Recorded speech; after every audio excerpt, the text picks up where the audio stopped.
Good afternoon, everybody, and welcome in live from the HyperX Esports Arena in Las Vegas. My name is Trevor McNeil, and I'm here to help you and help everyone else spectating this beautiful event we have today from the NFL Alumni and ESTV partnering up. I am alongside Brock Vereen today, who's got himself in this one, and I'm so blessed to have you here, Brock. How you doing today, man? Could not be better, coming to you live from the ESTV studios in Los Angeles, California. I mean, how's the weather out there? Because it's starting to get really hot here, and I'm kind of tired of it Yeah, already. well, I hate to say this, but you live in Vegas, Trevor, so it's going to be hot Yeah. out there from time to time. I would imagine you'd be used to that by now. But, last week was pretty brutal, but it's starting to get better. A little windy, so the allergies are acting up. But the good thing is I'm Oh, you're indoors, telling away me. from those allergies, ready to watch some competition. Yeah, we are here for a great competition. Last week we had Call of Duty Warzone. This week it is Search and Destroy. We have 4-on-4 teams, I do believe. But from top to bottom, we had a great competition last week. I think you were part of last week's contest, weren't you? I was part of last week's contest. We don't need to worry about where we finished, but I was part of it. It was a lot of fun. Everyone had so much fun. It was a blast, and it's going to be even better this week. I am looking forward to what we have this week. Of course, this is all brought to you by the NFL Alumni and ESTV with our wonderful sponsors in JBL. But could you kind of tell us a little bit about what this Celebrity Challenge is all about and kind of what we're doing all this for?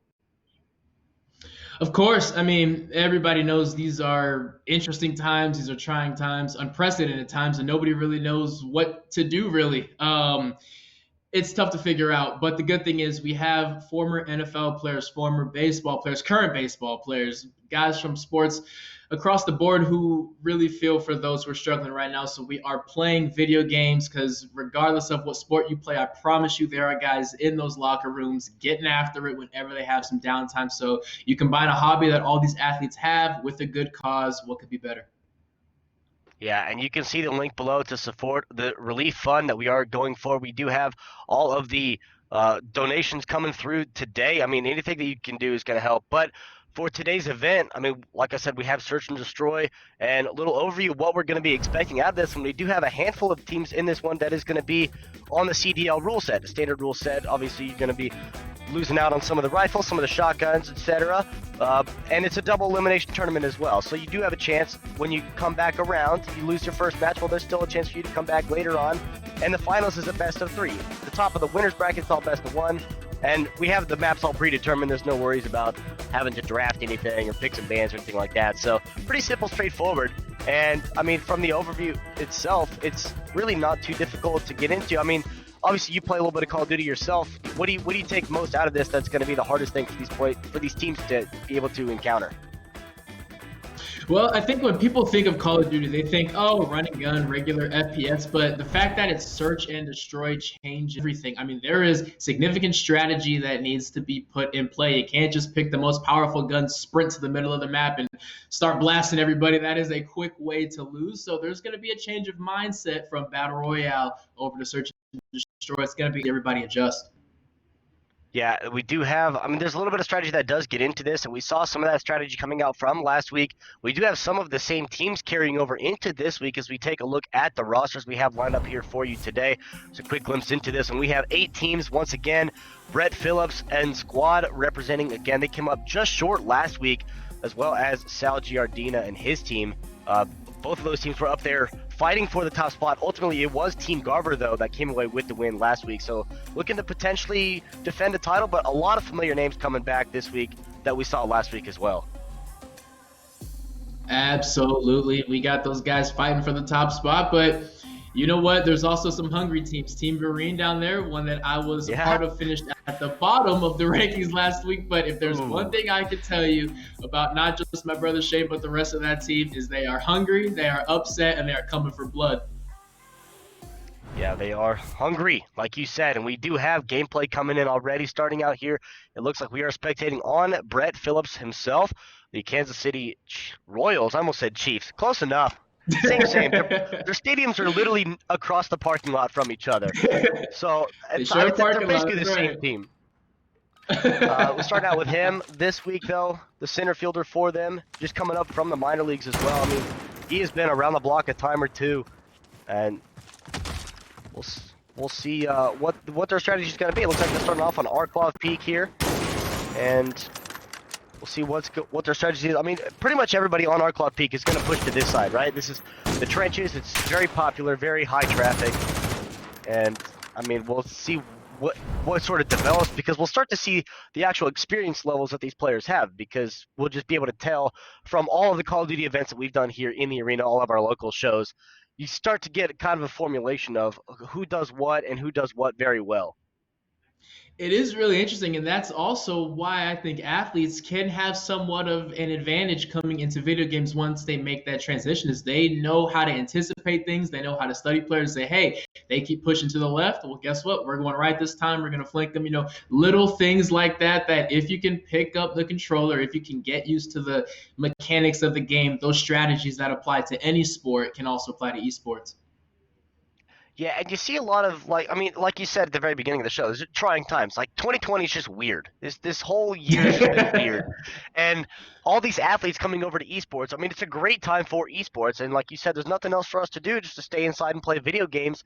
And it's really cool to see a lot of these professional athletes coming over and really starting to make names for themselves as well in esports, because I mean, they're already high-profile names to begin with, and then you start pairing them up with these high-profile esports athletes. You get content creators as well, and you just start putting together these fantastic events like this one that are raising money for a good cause, for charity, for relief, whatever the cause may be, or even if it's just a $50,000 prize pool that they're competing for. It's really cool to see all of these, like the best of both worlds, crossing paths.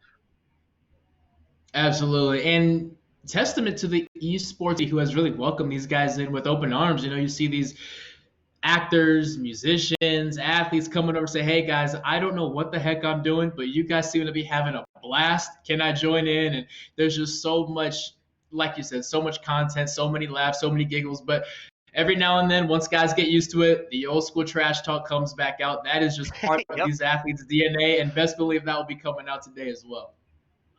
I wholeheartedly believe that. I mean, just from the names that we saw and what we saw from last week's competition, I mean, Brett Phillips, like they were in it. They were really, really gunning for that top spot, and he was in my ear about every 5 minutes, like, "Hey, what's the score? What's the scoreboard? You have an update? Am I winning?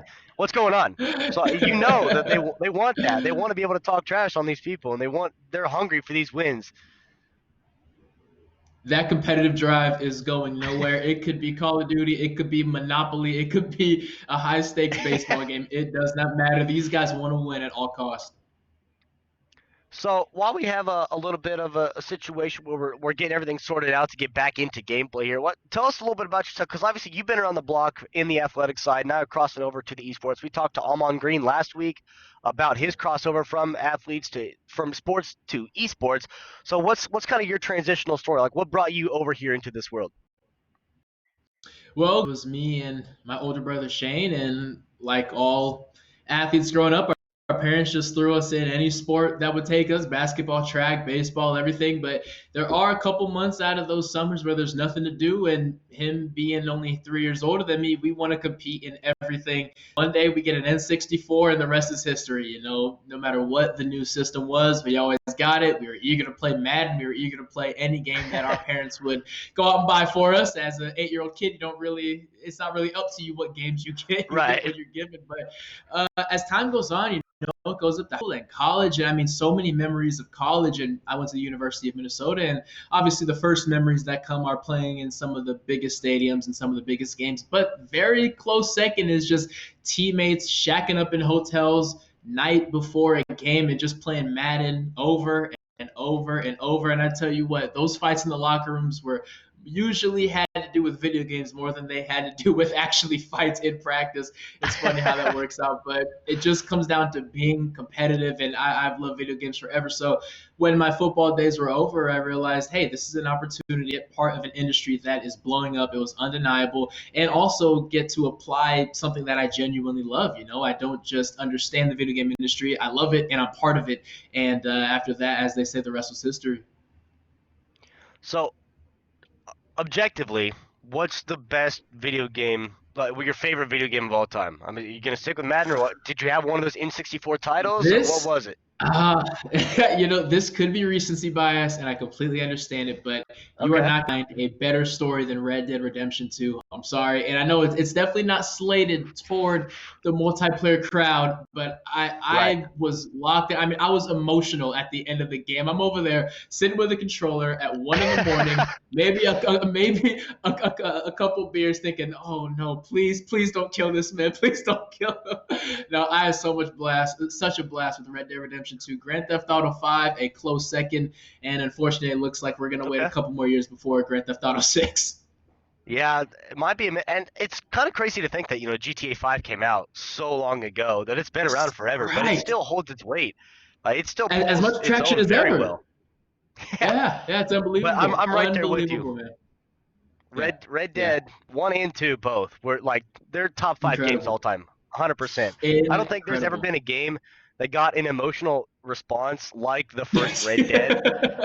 Yes. Just from fans, they're like, Yes. as soon as you could tell when people got to the end of Red Dead 1 because all of a sudden all their social media was at Rockstar Games.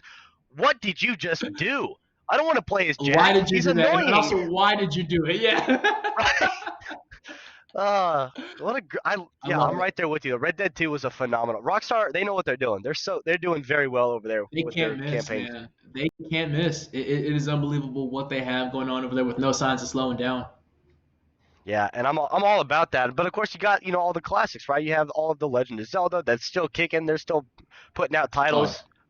Basically, I mean, Breath of the Wild came out, and it's still like one of the top games viewed on Twitch right now. It's insane as to how many people are like watching these games that are still holding their weight, right? I mean, even GTA 5, right? The online yeah, yeah. RPs, like there's thousands of people watching these games, and that game came out like 8 years ago, something like that. Like, Something like that. It's crazy. It is crazy. You go to Twitch, Mixer, any of those streamers right now, and there is as many people watching that as are watching Call of Duty, which just came out what a month and a yeah, half ago.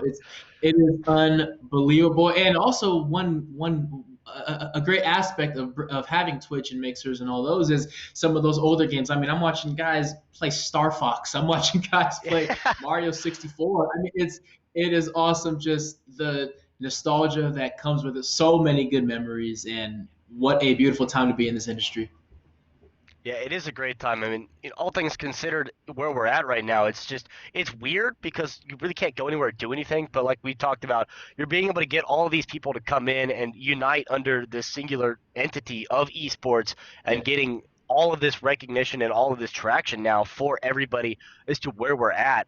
And it's really cool to be able to see all of that still formulating and still coming together because we have all these brands really that are recognizing what an opportunity esports is given in 2020, and it's just continuing to escalate from where we're at now, and it's only going to go up from here. It's fascinating. I mean, 2 years ago, yeah, there were a couple people who thought, okay, maybe this actually could be a thing. And then months ago, everyone goes crazy because some 16-year-old just won $3 million off of Fortnite, and now during this whole quarantine, it's undeniable. Even when things go back to normal, whatever normal may be, we'll see Right. in the coming months. But I think it is undeniable at this point going forward. Even when sports come back, when everything comes back, esports is here to stay, and the sky's the limit. Yeah, esports definitely has already made its mark, and the fact that you can even continue traditional sports. Like you said, we have all walks of life coming. We have baseball players, former and current football players, past and present. We have some first responders, I think, some military veterans in this one as well. Like everyone participating in this, and it's not just this event. There's events going on all streaming platforms where they're bringing in musicians, other athletes, and the fact that you can completely continue an entire sport in racing online, Yeah. like they're continuing their season and they're just doing it all online, and that's crazy. That's really cool How to see. awesome is that? How awesome is that, man? I mean, on Fox Sports of all channels, Yeah, Sunday afternoon, I think bringing in millions of viewers. One, it shows how much people are willing to watch any kind of competition, and two, it gives them the opportunity of people who may have looked down on it before to understand. Oh no, this is as intense as it ever was. Guys still want to win at the end of the day, like we yeah. said earlier. Whether it's a board game, a video game, or they're actually behind of a one-ton machine in real life. They just want to win, and watching great people compete will always be entertaining. And it's cool to see the sense of we're getting these esports on traditional television as well, right? You talked about the racing being on Fox Sports. We have, I think last week or a few weeks ago, there was League of Legends on like ESPN2, Rocket On League ESPN, finals on yeah. ESPN as well. Like, we're getting this actual premier primetime airtime on these premier networks like that. That's just bringing more people in because at this point, you can only watch a rerun of the '86 finals so many times, right? It's like you can only watch one thing so many times. You just start channel surfing and, oh, there's video games on TV. All right, we'll see what's going on here. Absolutely, man. I can't watch another rerun of Live PD. I've watched it too much. So when I can, I just turn on Twitch. I turn on all of these other channels and just watch people compete. I love it, and we need it, and we've never needed it more than right now. And it's the fact that we're able to get everything going in. It's just really cool to see esports continuing the success that we have. But I am being told that we have things starting to come together. We have gameplay going now. We are finally back into this, the search and destroy. Like I said, starting off on our Cloth Peak, we are in best of ones, and this is the opening round. And it looks like we are still spectating on Brett Phillips and company that would be facing off against Aaron Beasley's team. Starting out, like I said, that's that trench side is going to be very important for a lot of people to push up onto. We get a lot of attention over here, as you can see, already getting one drop right there, and trying to get some control over this A site. Peroski here is going to be getting lit up pretty good, but they are at least even 3-3 here. Spectating on Brett Phillips, he is the Ranchy himself, and he's holding on to this B side. But there's nobody over there. Another one's going to be dropping on Team Garver. And now it is a 3-on-2. Make it a 2-on-2 as Lux gets dropped down on the backside. And we'll see which direction either team's going to push. Still have the timer ticking in the background. You can hear them making their rotations now. Coming through the middle here. Through courtyard. Don't see anybody coming out. Ranchy's going to get a kill for himself. Finding another one in the middle. And Allegiant's going to pick up the first round. That is Brett Reese going to be picking that one up. And that is the first round to them. That's big time right there. Like you said, Phillips was close to winning it all just a week ago, so they got about back now.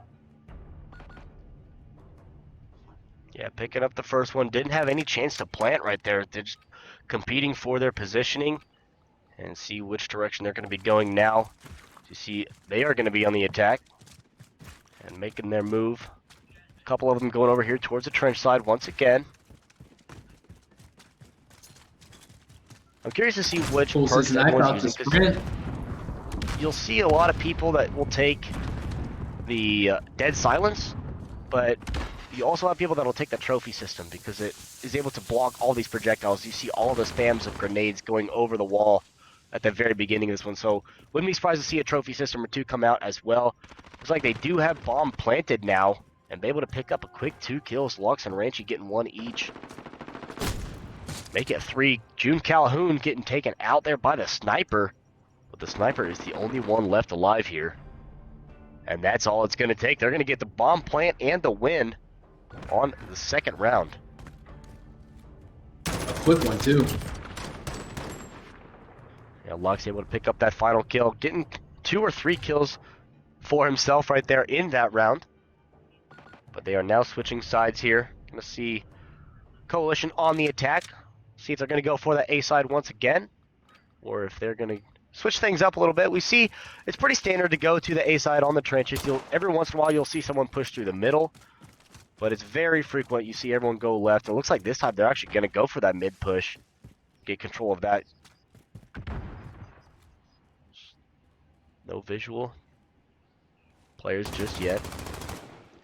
First one going to be dropped. That's going to be old Duffy himself taken out. June Calhoun going to get 1 in return though, so that's 3-on-3 now. Hear that door open. That's going to find a player right next to him. Is going to get the shots off. Going to miss the first few, but get the kill secured. Still a 2-on-2. As you see, Ranchy still alive. Lux still alive. Darkman and Twitch Kicks. On the other side, Twitch Kicks just gets taken out there by Phillips, but it is a 1-on-1. Winner take all out of this one. Mano y mano, you gotta love it. Round. And who else but the team captains? This is everything. That's perfect. It is perfect. There's no line of sight on Brett Phillips. Does have bomb. Is going to plant this one on A. has a decent amount of time left here. Bomb is going to go down. Brett Phillips now going to know where he has to go. And if you are Aaron Beasley here, you post up. He saw the shadow, but he was too late to react. And Brett Phillips gets the kill, gets the headshot, and is going to get the defuse. That's going to be the third round for Team Phillips. And they're looking pretty good to start this one out. They're looking great. What a clutch moment. Like you said, he saw the shadow, but it wasn't quick enough. Phillips dropped down before. That's all she wrote. And maybe it's a little bit of redemption arc coming back. They were very adamant that they were going to win last week, but fell just short of that. So making a statement here early on. Like I said, this is a best of one on the top side of this bracket, but it is a double elimination, so losing team will have a chance to redeem themselves coming back into this one later on. But right now, it is all Team Phillips trying to continue their success that they've seen so far. Once again, we'll be on the defense. Gonna be pushing up to the A side. Flashes going out. A couple shots coming through. Gonna get a little hit on this flash. Shots coming from the window, it looked like, but nothing able to connect. Duffy is going to be healing all the way back up. Brett Phillips is posted here at the connector. Let's see if anybody pushes through. Going to get one kill right there on the connector. Didn't hear him come through the door, but ready for that one. Great defensive position. Bomb has been planted as well. They have 20 seconds to defuse. It is a 4-on-2, make it a 4-on-1. Calhoun picks up one kill for himself, the headshot. And now it's only Aaron Beasley left alive here. And he does not have enough time. Doesn't even matter. He's going to get killed, and the Allegiance is going to take the 4th round. And this is not looking good for Team Beasley. It may take a miracle at this point. And I tell you what, there are few worse feelings than being on the downside of a 1 versus 4. Gave his best effort there, but yeah, the odds just were not in his favor in that scenario. We get the countdown here. This is the 5th round. Obviously, 1st to 6 is going to be the victor. So they are 2 rounds away from taking their first victory out of this competition. Team Phillips will be defending this time around. You see a couple of them pushing to the right side from Team Beasley, going through Graveyard. Snipe shot coming out. It's going to get the first kill there onto Brett Phillips. He's going to get taken out very early on the missiles, though. Shot's not able to connect. Luck's going to get that kill. As you see Brett Phillips popping up there, see a little information about him and the rest of his team, as well as the look in on his live webcam. Team full of baseball players. They are eager to make their mark. And he's got all the time in the world to spectate here, as he has already been the one and only one knocked out on his team. But it is a 3-on-1 still, hoping his team can finish this one out. Bomb has not been planted, and it's not going to be able to, as he's going to get eliminated again. Allegiance going to take round number 5 and are now 1 round away from taking their victory out of round 1. They are making light out of this first round, and it will take a miracle, but hey, crazier things have happened, right? You're right. We've seen crazier comebacks, whether it be traditional or esports. I've seen 5-0 comebacks in our local tournaments where the team came back and won 6-5 and forced a bracket reset. It's really cool and really crazy to see what some of these players are capable of doing. But right now, it's just complete control from Team Phillips. And if it's anything less than that, as this round continues, I would be surprised. Beasley, they've put up a couple. They're just not winning their trades out. They finally do get the first blood once again. That is Brett Phillips himself going down. And they're going to even things back up 3-3, so that 1-on-1. But the problem is they're not traveling together. They're not getting these trades, and they're not getting these angles covered on each other. And that's why they keep losing these firefights and keep getting knocked down in a numbers disadvantage. It is a 3-on-2 now. Grenades coming out. And another one going down. They're just not in the same place, not on the same page, and that is why they are going to fall early. And Team Phillips picking up 6 in a row and taking round 1. That was a good performance, really. I mean, Team Phillips, they were on it. Communication is key, and it was clear that Brett Phillips' team were communicating. They were moving together because, as the other team saw, I mean, when you flank out and you are all on your own, you are guaranteed to be outnumbered in every single firefight. Phillips' team Yep. understood that. The other team did not. And we do have some statistics coming out of this one. You see the kills and deaths on each team. And June Calhoun, 10-2. Absolutely just put the backpack on and carrying Team Phillips to that one. A great performance. Only had a handful of plants. Most of the gameplay focused around winning those firefights and getting those numbers advantages. And just a great performance there from Team Phillips. Obviously, a little bit of work for Aaron Beasley and company, as they've got, obviously, kind of now get a taste of what they're in for, right? That's right. Now, sometimes you just got to knock off the old cobwebs. Unfortunately, their Yeah. first was against a team that almost won it last week. Sometimes you just get bad seeding, right? Somebody has to play the Patriots week one, right? Well, it's Yep. behind you. You're in the losers bracket now, but it's not over. It's where you just got a bad draw early on. Hopefully, they saw that Phillips' team was doing what they were not. They were communicating, they were working together, they had angles, they had every corner covered. Hopefully, they can make an adjustment to go forward. Yeah, we'll see what sort of moves they are going to be making. And curious to see kind of really how everyone is faring across this one, right? Because, I mean, as we said last week, Brett Phillips, they were very close to winning out and obviously have some sort of edge to them. The fact that they've played very well, they're performing very well. But on the same point of Team Garver, Mitch Garver and his team, they won last week after a phenomenal round three and getting something like 30 or 40 some odd kills in Warzone plus the win. I mean, they put up an insane round three and obviously have a little experience in Call of Duty. So at the top of the bracket, I mean, it looks like that's the 1-2 seed based off of how the bracket shows. And if that is going to be what comes down to the winners bracket finals, then this is going to be a great competition just to see if those two teams are the ones that make it out. We could have some spoilers, some dark horses in the mix too. Sure, sure. I mean, it's unbelievable for a team to anybody who knows anything about battle royale in the Warzone. 30 something kills against 150 opponents, or rather 146 opponents. Imagine what's going to happen when it's just 4 on 4. The odds are on their side, but like you said, you never know what is going to happen. But certainly there are two front runners, if you will. Right. But And we'll see how much of a front runner they really are if they're able to hold on to those titles and those positions. But like you said, it's a little different 4-on-4. You don't have a whole 150 other people in front of you to try to get some points off of.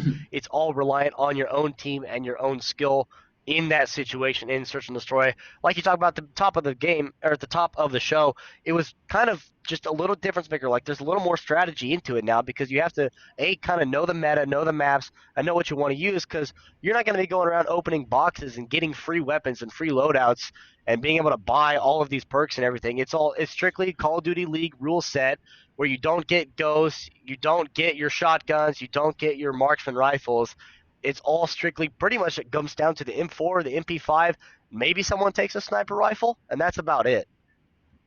at the most, one person will have one, right? It's all close quarters combat. And the downside of that, if you're not ready for it, is 1 millisecond changes everything. You bust through a door and you walk into a sitting duck. I mean, in battle royale, you have your shields, you have, like you said, loot boxes. You could be down and out, and all of a sudden you come across a fully stocked MP4, MP5, right? Now, destroy, you Yep. have your loadout, and that's about it. I mean, you have to communicate, and I'm going to keep saying it. That is what it Yes. comes down to. You have to communicate because the environment is not going to bail you out. No bailouts in search and destroy. Nope, not this time. No buybacks, no respawns, nothing like that. Just wait till the next round.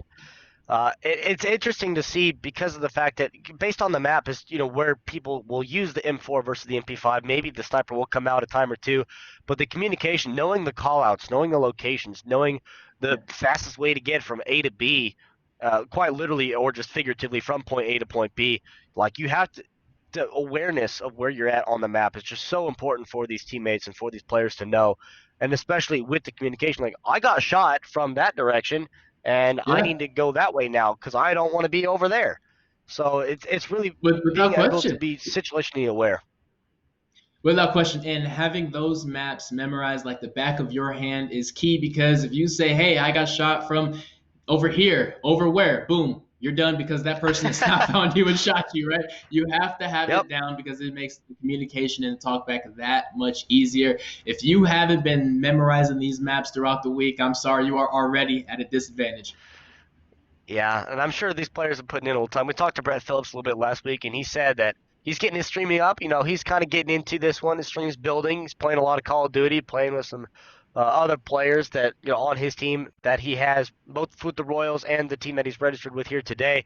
So he's got a little experience there, and obviously Mitch Garver and team, they had some experience coming out with such a dominating performance in the Warzone. But translation from Warzone into Search and Destroy, like it's still important because you're like you said, I'm getting shot from where? You're dead. Like that, it doesn't doesn't matter what game mode you're playing. You got to be able to say, okay, from the right side. All right, thank you. That's a little more detail. That's more communication. And I don't know how many times I've told my Right. friends when I'm playing, I'm getting shot. Okay, tell me more. Give me some details, Tell man. me Come where on. you are getting shot. Like, I let me mean, help to you. to and even to put it in baseball terms, like Phillips and Garver, I mean, it's like saying, "Hey, he just threw the ball." Okay, what am I to do with that information? You have to know how a baseball diamond is set up. You need to know, hey, there's a guy on second, there's a guy on first. Yep. Okay, I can now anticipate things, right? You don't have these maps down and strategies because I mean, not only in these situations do you need to know where this building is, you need to know if I was in that building, where would I be hiding, where would I be going next. It's all about anticipation because, like we said, those milliseconds matter so much. And being able to kind of recognize that, right? I mean, you put it in a baseball perspective, put it in a football perspective, right? Peyton Manning, he's going to say Omaha, and no one's going to know really what that means, but you just sitting there and just say, hey, he's blitzing without pointing to anyone. Who? Who's Right. blitzing? There's 11 people over there. Like, tell me something. Come on. The Right. offensive line's You're like, right. you're killing me, man. Give me something to work with. But that kind of Exactly. recognition and translation of being more specific with the details, kind of understanding what you have to do to get yourself in a more successful standpoint, because you don't know what you don't know. And if you can't communicate anything, then you're already a step behind the competing team. As we saw Team Phillips, they were just all over it, and apparently communication coming through very efficiently for them. That's why they won 6-0. I mean, as far as the first round goes, you can't ask for much more than that right there. I mean, just absolute domination. Not the game mode, but just domination and Right. search and destroy there. And it's crazy how momentum really does carry over into esports. A lot of people think, all right, game's over, wipe it clean. But no, you can get discouraged. You can lose momentum, and a lot of teammates start bickering and fighting, and now things seem to fall apart. So for Beasley's team there, you got to shake it off and you got to say, hey, this is behind us. We just need to do everything that we didn't do in that previous game. Yep.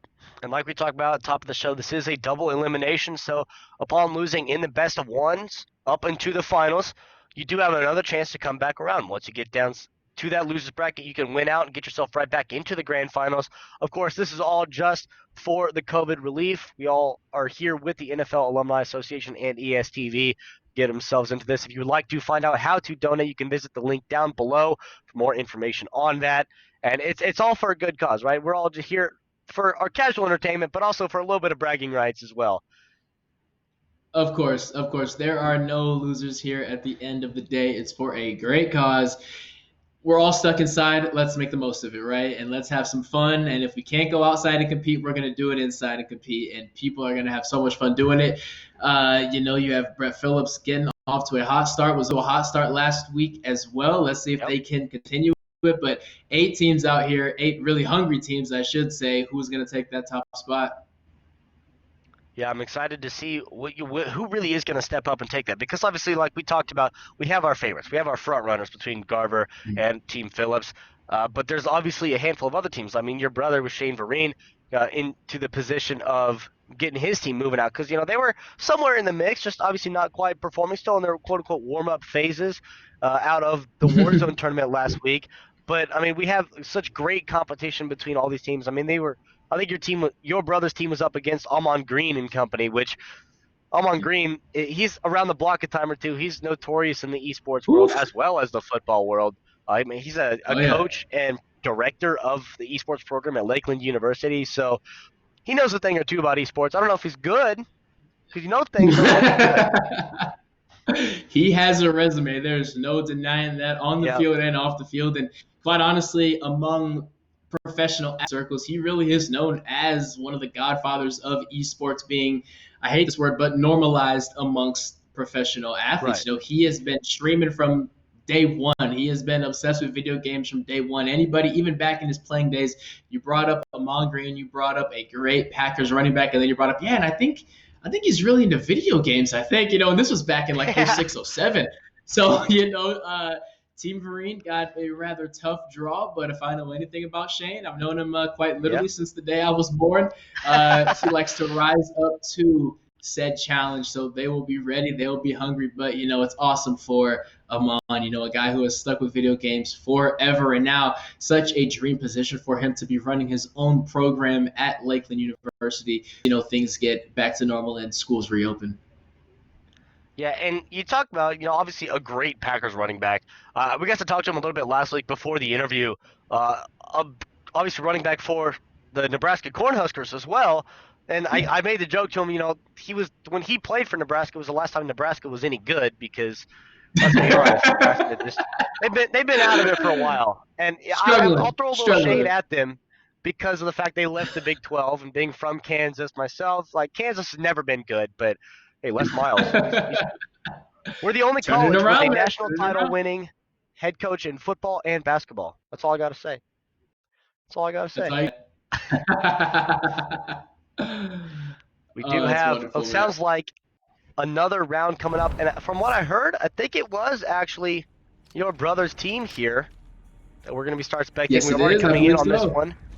The first round going down to the Allegiance side. We'll figure out who is on which side in a second, as soon as our overlay comes back up and round 2 begins. But Allegiance taking round 1 out of this one. Like you said, your brother's, he's known to rise to the challenge, rise to the occasion. We'll see if he's got it this time. Let's see it. Let's see it. Getting into this one, and he is playing against Amon Green and company. And they were the ones that did take round number 1 out of this. Still on our clock peak in round number 1, as it was predetermined by the tournament directors. And you see a lot of attention over here on the left side, using the hybrid optic with the red dot and the thermal. That's interesting. You don't see a lot of that. There's a lot going on. There's Yeah. a whole lot going on there. Yeah. Wow. Very interesting loadout that he's got. Looks like someone's got line of sight, but first blood is going to be picked up there onto the other coalition side. So 2 kills down already. Amon Green and team up 4-2 and getting bombed down. So they have numbers advantage. Now make it 4-on-1. We talked about this before, how rough that one is to be at that numbers disadvantage, especially with the pressure up, bomb down. You got ball. Yeah, and they're not going to get it. That elimination coming out 2-0 now. Taking roughly 7.5 seconds, I think, is the time to get the defuse. So pressure absolutely on, but a quick little scope. Not an actual quick scope, but quick enough to get the kill. And that's going to put them up 2-0. The last thing you want is desperation, like we call it hero ball. When it's 4v1, you say, well, it's going to take a miracle. Strategy's out the window. I'm going to run in there and hope that I suddenly become the luckiest person ever. It's just, you just have to be a hero, and that puts you at such a disadvantage because, like we see there, a sniper gets to sit back and say, okay, he has to make a run for it. We have all the advantage now. And they already picking up the advantage once again. First blood coming out very early on in this round, but they're going to get one traded back at least, so still a 3-on-3, couple pushing up through the mid here. One sitting in the windows is going to get taken out by the other man in the windows, and that is going to be Amon Green picking that kill up himself to put them at 3-on-2. They still have the bomb in hand. See what move they're going to make towards one side or the other. So you see one. JBL here looks like he's in the courtyard making his moves. You heard the door open on the backside, so there's someone very close to this B side. He's going to get taken down. You see someone crouch walking right in front of the camera, being very sneaky, and that's probably Amon Green in that ghillie suit, still up there in the windows. But 3-on-1, 20 seconds. You got to find some angle to get the bomb plant down, but not able to find it, as the Allegiance is going to win. They are going to get the third round. Coalition going down once again. And that's brutal. That is brutal right there. And of course, it's the MP5 with a thermal. I never really Of would have course. expected to see thermals translate into normal gameplay. I mean, obviously they're It very seems to be popular in working though Warzone. somehow, right? Yeah, I stay away from those personally in situations like this. You find yourself up 3-0, I guess I gotta at least try it, right? Something's working, something's going right. yeah. If it's not broke, don't fix it. For Team Green, so they're still working. They got that 3-0 lead right now. Sniper rifle coming out here, watching the mid windows. See if anyone's gonna peek this. A couple of them on B.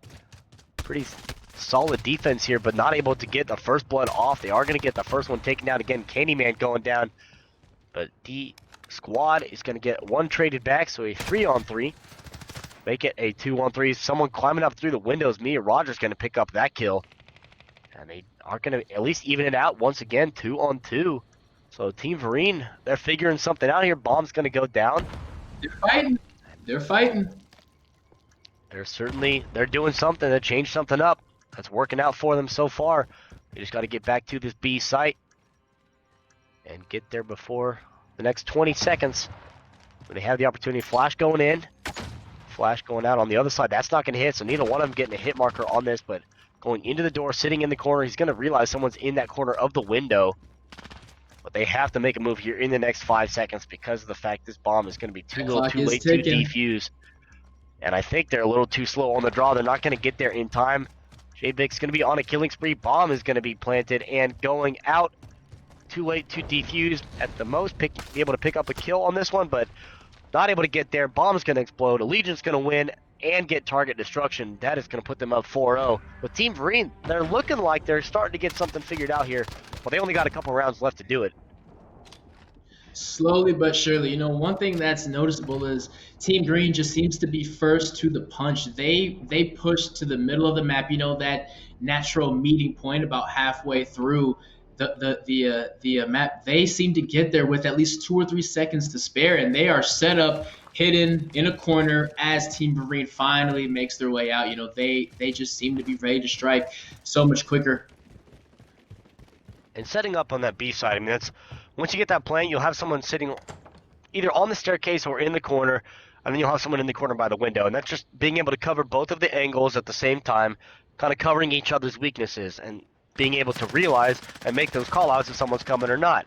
As you see, the first push over here Absolutely. onto the graveyard side. Going to get a few shots off. Candyman going to get tagged a little bit, but able to heal back up as they continue to press around. Klee's going to get taken out with the sniper. A quick 2-for-0. Get one back very quickly, stopping the kill streak that JB was on. And a 2-on-3 here. So I'm on green and team trying to finish this one out. They are up 4-0 right now. 30 seconds left to go.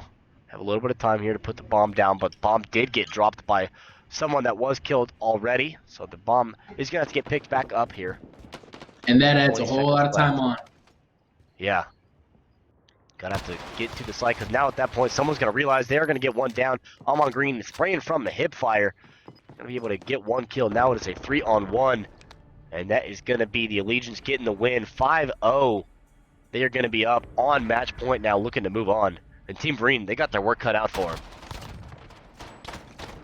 Yes, they do. And down 5-0 once again. I mean, back-to-back games that we've been spectating now. One team is off to a hot start and one team's trying to figure it out. It's just situations you don't want to be in. And we talked about just the fluency of these teams that have done so well from front to back, and just they did well last week and are continuing their success into this week's competition. Almond Green and company looking as good as ever, going up 5-0 on this one. They're winning their trades, they're getting their cover down, they're already getting first damage off onto one of the other players is down to half health, off of first shot.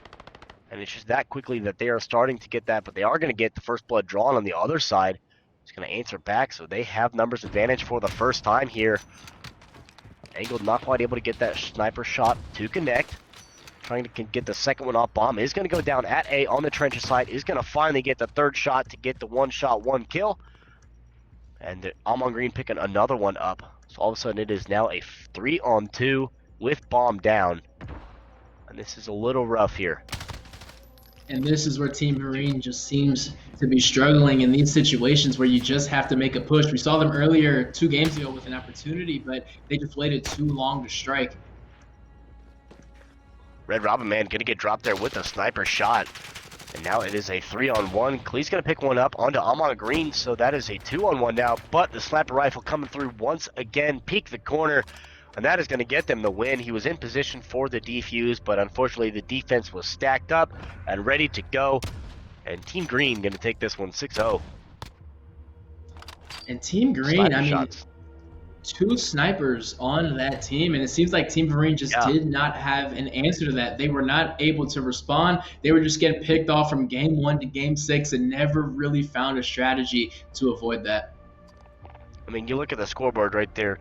Amon Green going 7-2, JB going 6-2, Mia Rogers going 8-2. They were on point winning those trades, and just like we saw in Team Phil's game, just being able to win out on those trades and not a whole lot of focus on the plants and defuses, just setting up their angles, getting the kills, and ensuring numbers advantage to continue their success to win round after round. And that's why they went and got that 6-0.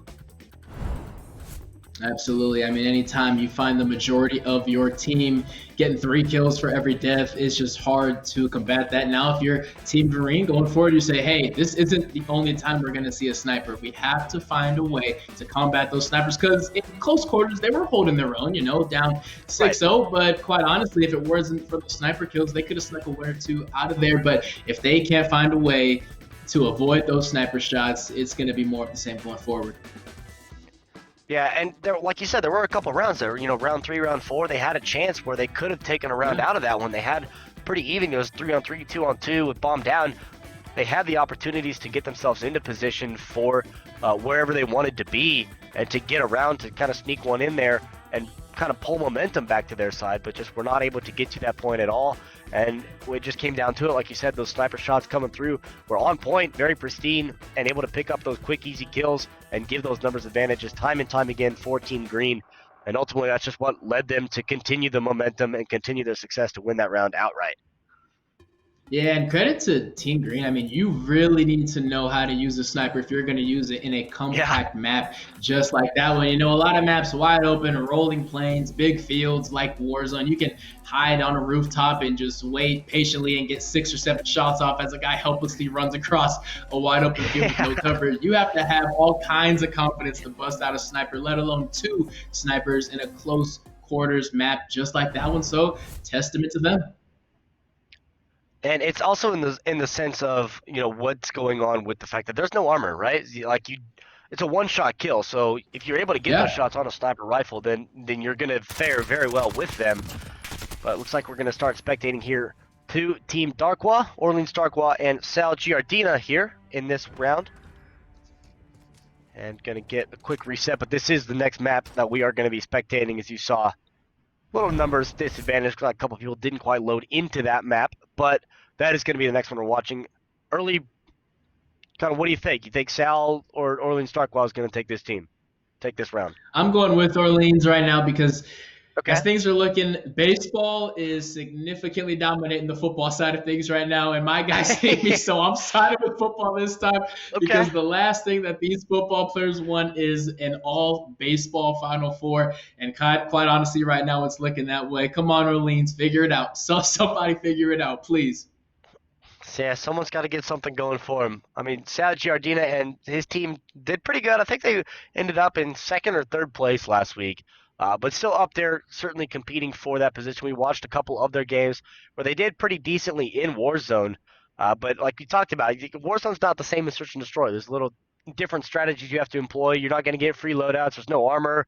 You don't have these big open fields to just snipe all day. It's pretty meta of an assault rifle or an MP5, and that's really just it. And whoever wins the firefights, you just win. Yeah, and it's such a balance. Whereas Warzone, you could have games going up to a half hour even. I mean, you can sit in a house and just wait it out, and you can honestly get a win killing 1, maybe 2 people. Whereas Search and Destroy, with that consolidated time limit, it is a balance. You can't just all out rush, but you also can't just sit back and have nothing. There is just so many factors that that happen when time is a factor itself. And I think that seems to be the determining factor right now between the teams that are winning and the teams that are floundering. And I mean, the team's doing very well, and it's just like any other search and destroy, just like Counter Strike, just like Valorant, any other esports title of the shooters. Like you'll have your top fraggers, right, and put your backpack on, please carry me. But when you get to a point where you have the person on the bottom Yeah. of the leaderboard that's 1-5, 1-6, like, come on, man, just give me a couple of kills. Yeah, it's just Like you're something. you're killing me, Give me please. something. Yeah. Yeah, I mean, like you said, battle royale, one guy can, like you said, carry a team as long as maybe he has one other guy who sneaks in a kill here or there. But here, you really are as strong as your weakest link in search and destroy Yep. situations. If you have a person who is just a guaranteed death every time, well, now it's 3-on-4. Just right out of the gate, you are 3-on-4 every time, and that is no way to win a match. Yeah, at that point they are just the walking recon. Just, hey, I found them. Yeah. I'm dead. Yeah. Good luck. All right, guys, I'm going left and I'm dead. Just like that, I'm dead, Yeah. And it is just dead way. And as we've seen with Team Phillips and Team Green, I mean, these guys are gamers. You can just exude, you can see the confidence exude through the screen. Even small things such as switching to a knife or a pistol just to run that much faster. Those are Yeah. signs of a veteran, and those are signs that you are in for trouble if you don't know what's coming for you. Okay, you'll see those players do that, especially like when you're trying to sprint and you pull out their secondary sprint a little bit faster, and then you see them do the combat Yeah. slide to reset their sprint.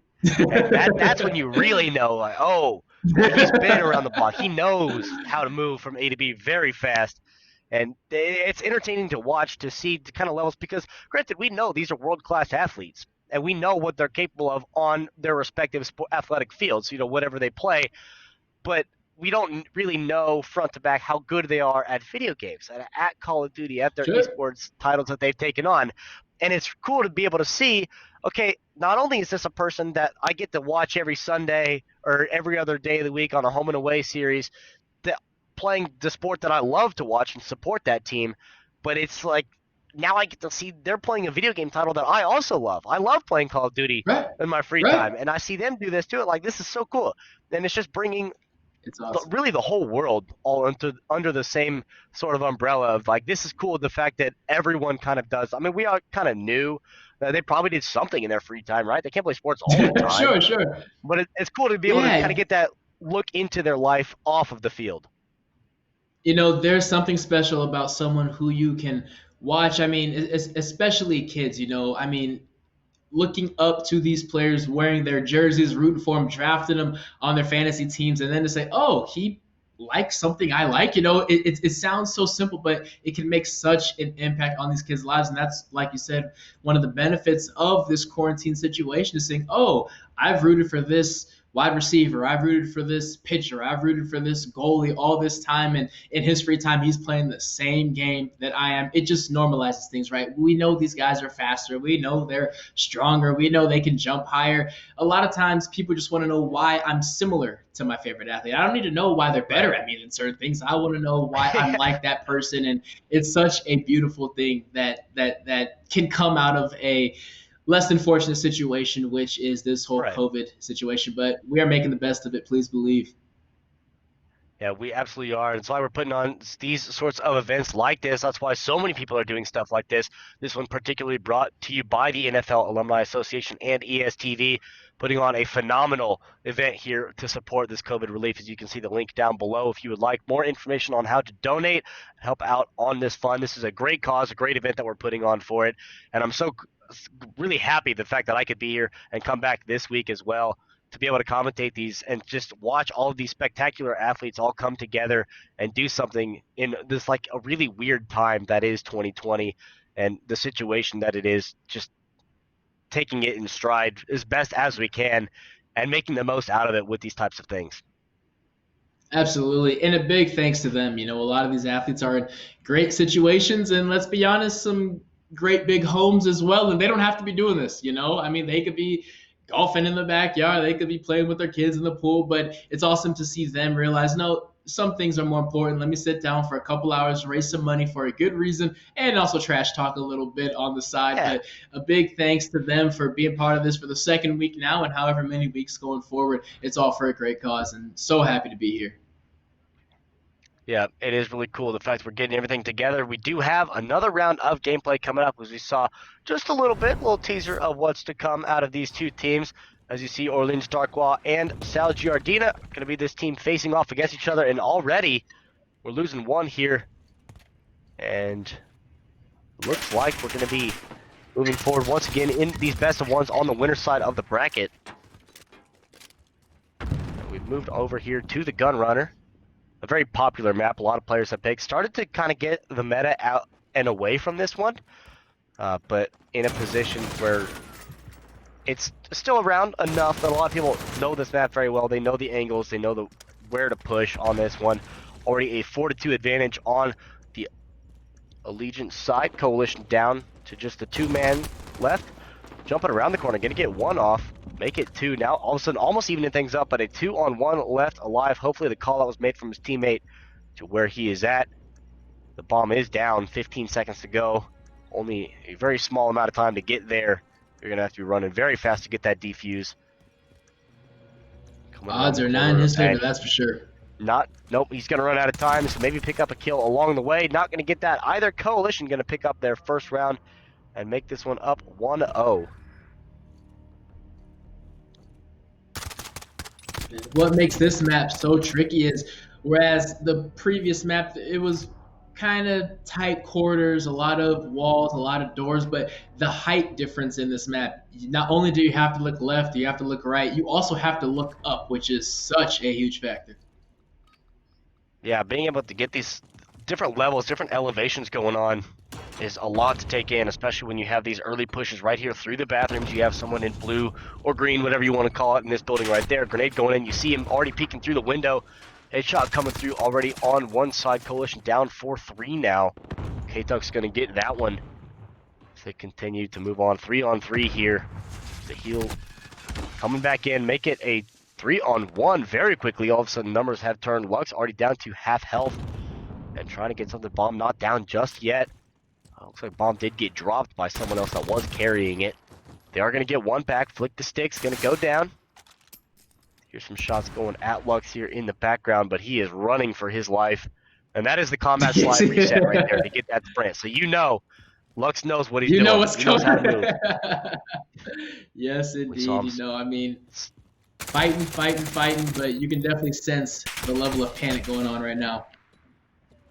That's a great turn. Lux obviously stopping the plant right there to turn back around and try to get this firefight off. Is going to get one, but unfortunately outnumbered. And that is going to be the second teammate coming around the corner to get that. That's a good awareness and a good call out of the teammates. Like, hey, he's here. We got him pincered. Just move in for the kill, and they are going to take that one. That is going to be the second round that they're taking now to be switching sides. And it was a great effort there. Obviously, they did not come away with the win, but you're down 3-1.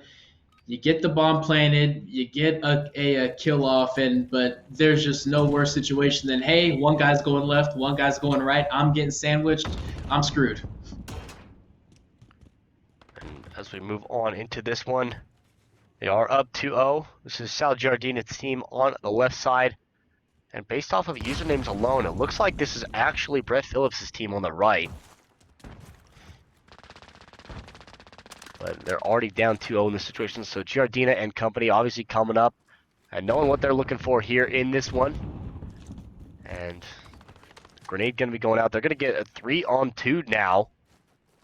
See a slight advantage to get themselves on this one. But they are down 2-0. We saw Brett Phillips and company get a 6-0 in the first round to win out of this one and put themselves in this position. Dead silence is being used on both sides. Bomb is going to be planted here in the rail yard. They're going to finally get this one bomb down. That's going to give everyone the notice that, hey, we have to move. After watching containers, Clock is ticking. The other side. That's where the pressure comes in. Fortunately, this time around, they do have numbers advantage. They are going to get one down already. There's going to be another one. June Calhoun going to get taken out, but they are going to get the second one. The numbers advantage coming through, call-outs coming out, and they are going to be able to get this one with plenty of time to spare. Gonna let the time take a little bit, get the resets, realizing everyone is dead, and be able to get this defuse here and pick up their first round. In the nick of time as well.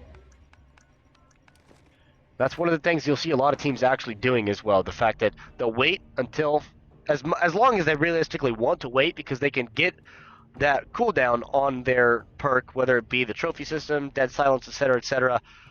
Just that time is ticking, so they're getting that ability back faster. And you'll see a lot of the teams doing that, kind of help themselves out moving forward to the next round. But And obviously picking again, up that is a first sign one. that you are dealing with veterans. I mean, you don't know that little aspect of the game if you haven't been playing this for quite some time, and it can make all the difference in the world. And that's why we have such a great match brewing right here, right now. I mean, and we saw the rosters, the list of the players, and Sal Giardino using his team, as well as Ahmad Bradshaw coming in, a familiar name that we've seen a few times in the NFL. He's been around the block, as well as Kyle Oh yeah, Tucker from the major leagues in baseball, and Daniel Gafford from the NBA. So we got a little bit of everything on this team. got a little buffet of talent, if you will. A whole lot of running backs in this tournament. I think I count four Yeah, running backs. All three of them spent some time out there on the East Coast with the Giants. So let's see if I mean the Giants have three opportunities to get a win here. Unfortunately, right now they're not seeing those wins on the field. Maybe they can get one in some Call of Duty. yeah, been a minute or two, but Ahmad Bradshaw certainly one of the names that was, in the late 2000s, early 2010s, a name that was a lot of people knew as a premier running back there for the Giants. And like you said, a very running back heavy event that we have here, as they are slowly picking up round after round. This is a really close matchup between these two teams. I mean, we already saw a little bit out of Brad Phillips and his team, but he's also got the front to back, top to bottom, Major League Baseball. That's the baseball team through and through, with Matt Duffy, Gavin Oh Lux, and yeah. Willie Calhoun, all baseball players.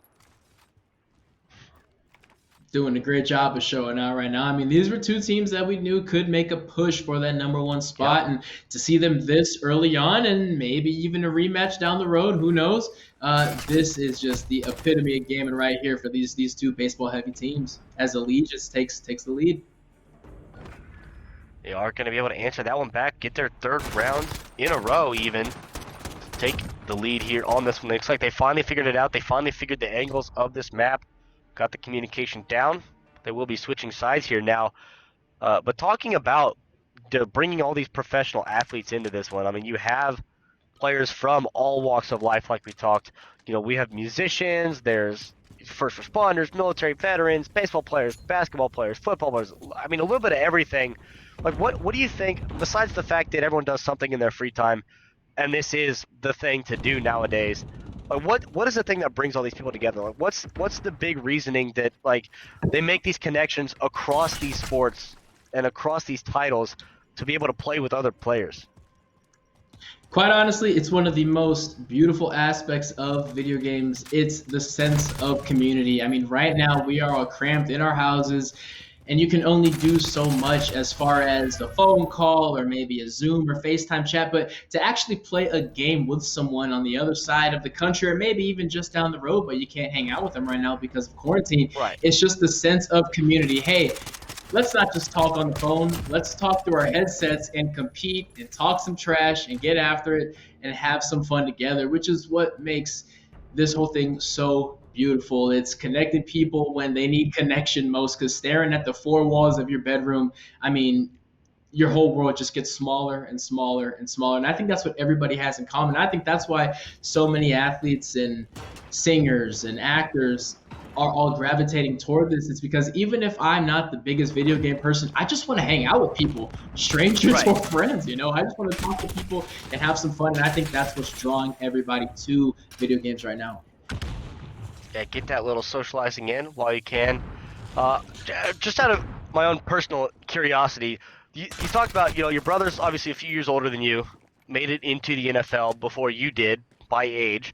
Uh, was there ever a point, like while you were in college, like you'd send your brother a message like, hey, I see you're playing against this team next week who has this player. that you looked up to or something while you were in college, or someone that you really want to talk to? Did you ever send your brother messages like, "Hey, can you give me an autograph?" or like, "Give me a line with this player. Like, let me talk to this guy." You know what? It was funny.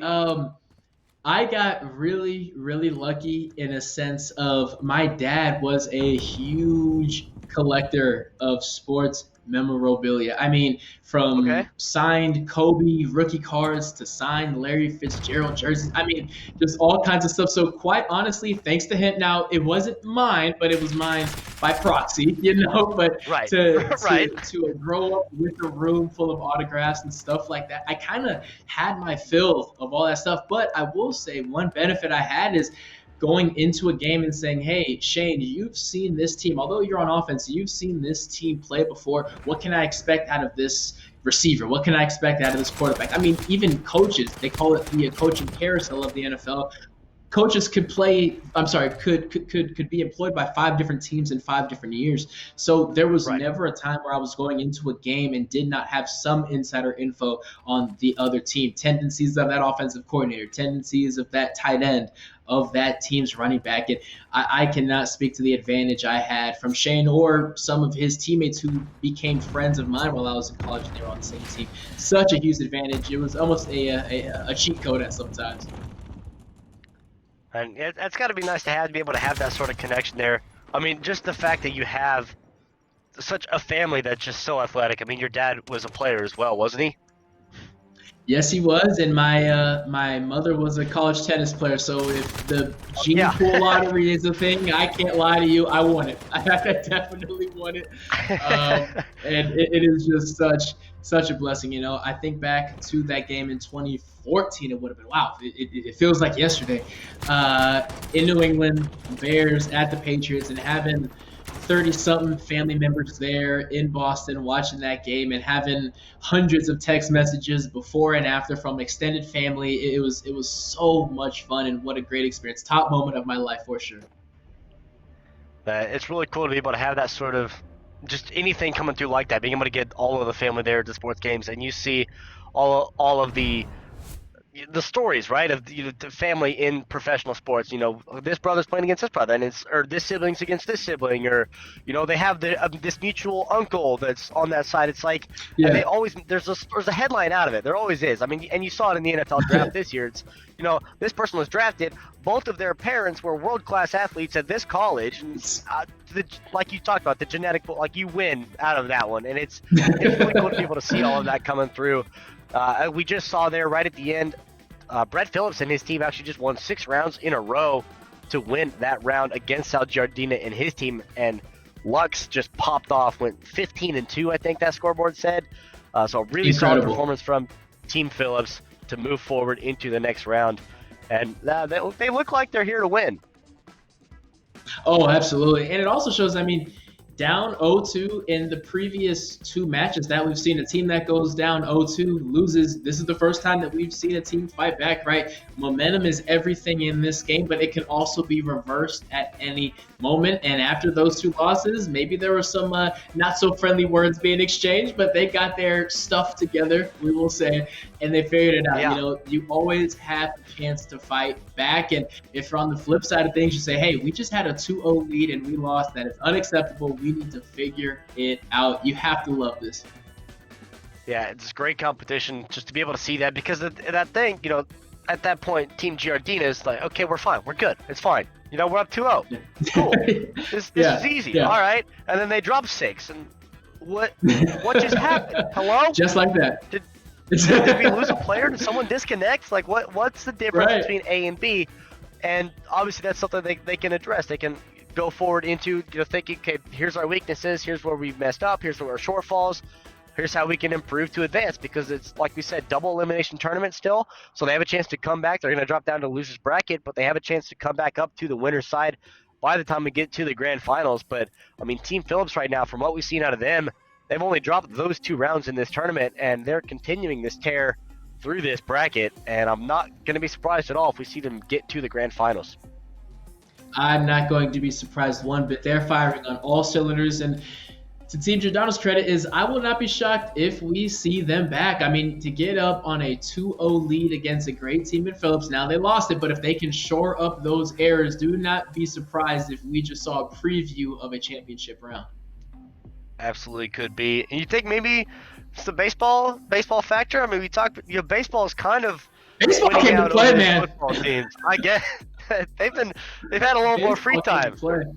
I don't know. You know what? Baseball is showing out right now. I think maybe when you play 162 games, something like that, you have a lot of time in hotels. Maybe they just have a couple more hours logged in. I don't know what it is, but they are not messing around. Football, please, man. I'm out here campaigning for you guys. Somebody step up to the plate. We are drowning right now. Somebody, please. I mean, it's the NFL Alumni Association event. Like, they got to get something represent. showing, right? Come on. We got to represent, man. I know that the MLB Players Association is laughing right now. Come on, NFLA. Come on, please. Just get your phone a little aside and just send a text message like, "Come on, guys, get it together." You're making us look bad out here. But I mean, the NFL Alumni putting this event on. I think they win out of that because the fact that they got their branding on it, right? There you go. If it wasn't for them providing this great opportunity, then these baseball players wouldn't be out here dominating. So I guess it's about give and take, right?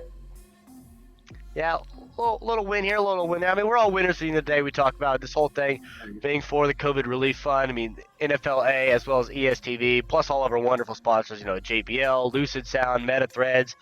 It's just a really cool everything that we're putting together. HyperX as well, being here inside of the arena in Las Vegas. It's just a phenomenal that we're able to do all of this, plus everyone behind the scenes, getting all of us together, getting all the teams together. It's really cool to be able to get this sort of coordination, corralling squirrels across the world to be able to coordinate in this. I mean, it's really hard, but somehow we're pulling it off. That is a great way to put it, corralling squirrels. I may have to steal that one from you. That's exactly what it is, man. Sunday afternoon, there's a lot going on, but there's no better place to be than tuned in right here. Yeah, this is the place to be right now, especially with the roster lineup that we have. I mean, we have players like we talked about already. Amon Green, just a legend for the Packers, as well as the Cornhuskers. You see the rosters pulled up right there. Team Phillips has been the one that we've been spectating a couple times ago, and it's just a star-studded roster on all 8 of these squads that we have. It certainly is, and through ESTV, Amon Green being with our network as well, it's awesome. I mean, I've come to know him over the last year. He is such a phenomenal guy. I have to root against him today because I'm rooting for Team Marine. But when it's all said and done, we will go back to being brothers. And Orleans Darkwood, him and my brother shared some years with the Giants. I mean, he was at my brother's wedding not too long ago, and he has become a family member. Aaron Beasley, I was just out in Jersey at the end of last year to form this partnership between ESTV and the NFL Alumni. I mean, there are so many guys out there who have just become family, really. And once this is all over, we'll go back to being on the same team. But right now, I got to root for my former team, Team Marine. They seem to be doing better than when I was there last week because we were struggling, but still got to pull for it. But all in all, you look at these 8 rosters, and to personally know and regularly talk to all of these guys on here, it is such a joy. And we haven't seen a whole lot out of, all of these teams. Obviously, we can only spectate on so many squads. But Orleans Darkwa himself has Deion Primetime Sanders on that roster. And there's no athlete. Just a quick name there, huh? Yeah, just kind of subtly slide that one in there. Just Primetime. I mean, I don't know why he's called Primetime. It's just Deion Sanders. What has he ever done, right? It's a world-class athlete that's got, I don't know how many accolades to his name. Very deserving of a primetime title. It's incredible to be able to get somebody as high. I mean, these are all high-profile athletes that they've been around the block a time or two. But Leon Sandcastle himself. It's crazy, man. It is crazy. And you know what's so cool is you got guys like Deion who's been retired for quite some time. You got guys like Brett Reese and Aaron Beasley who have been retired for quite some time. Shane recently retired. Orleans still a free agent. And you got these baseball players who are only 2 or 3 years into their career. I mean, it really shows the impact that video games have had. You got guys who are, not to age anybody, who are approaching 60. And you got guys who are 24 years old enjoying the same game. How beautiful is that?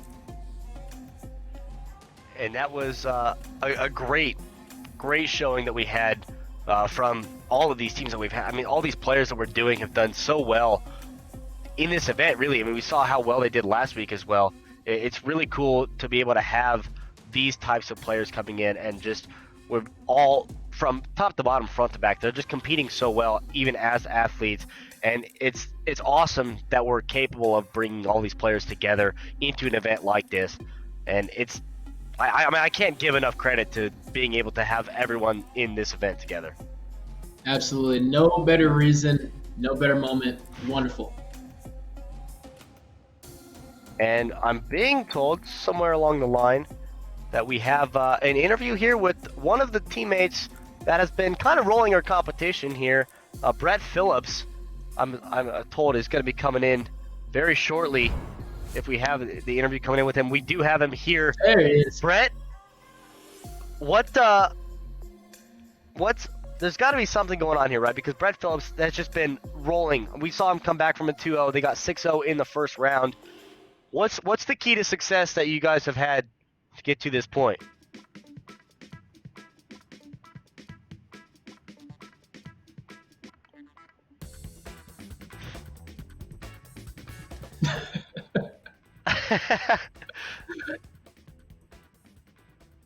Okay. That's a good reason. All right. That's a good reason. It's my success. Okay.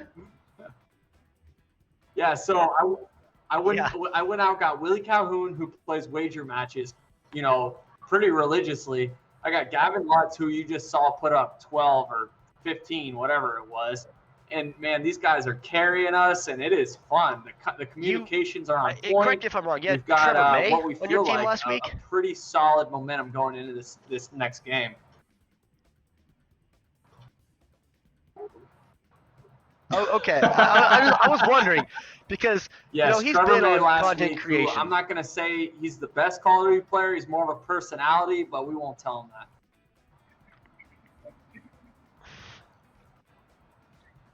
Yeah.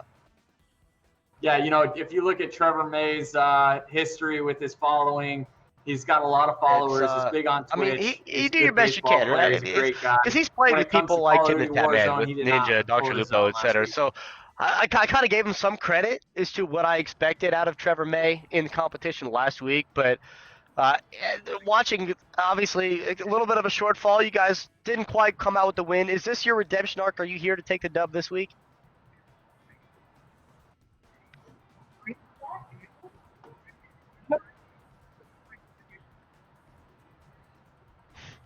Yes, big redemption shot this Yep. week, gone against the winners of last week, Mitch Garver. And there's a lot of pride riding on this game because the Twins are in our division, right? Kansas City Royals, Minnesota Twins, American League Central. He's behind the dish when I come up to the plate. He's the catcher.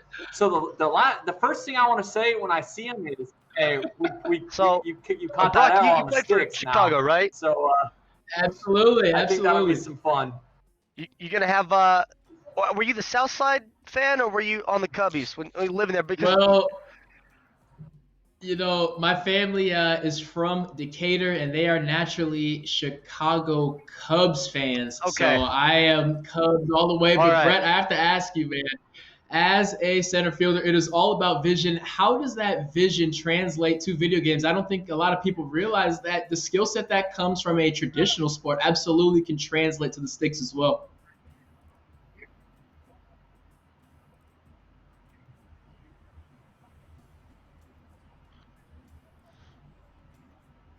Yeah, 100%. I will happily I think admit that. vision I'll and happily admit reaction that. A time lot of guys don't want has to a say lot that. to I'll do with happily it. say that. If you look at Major League Baseball, you could argue it's the hardest sport in the world, hitting a 95. Yeah, hitting a 95 mile per hour fastball. If you look at some athletes who are like football players, basketball players, they are top tier athletes. And you put a bat in their hand and you put them in the batting cage, it looks so foreign. So I think I think you could argue that it definitely has you something guys to do are with performing vision pretty well. and You reaction obviously time. went to 6-0 in round one. take You the came back cake 6-2 on over those Sal and his on those. team in that round. This is the redemption arc. You think what, 6-0 the rest of the rounds all the way through?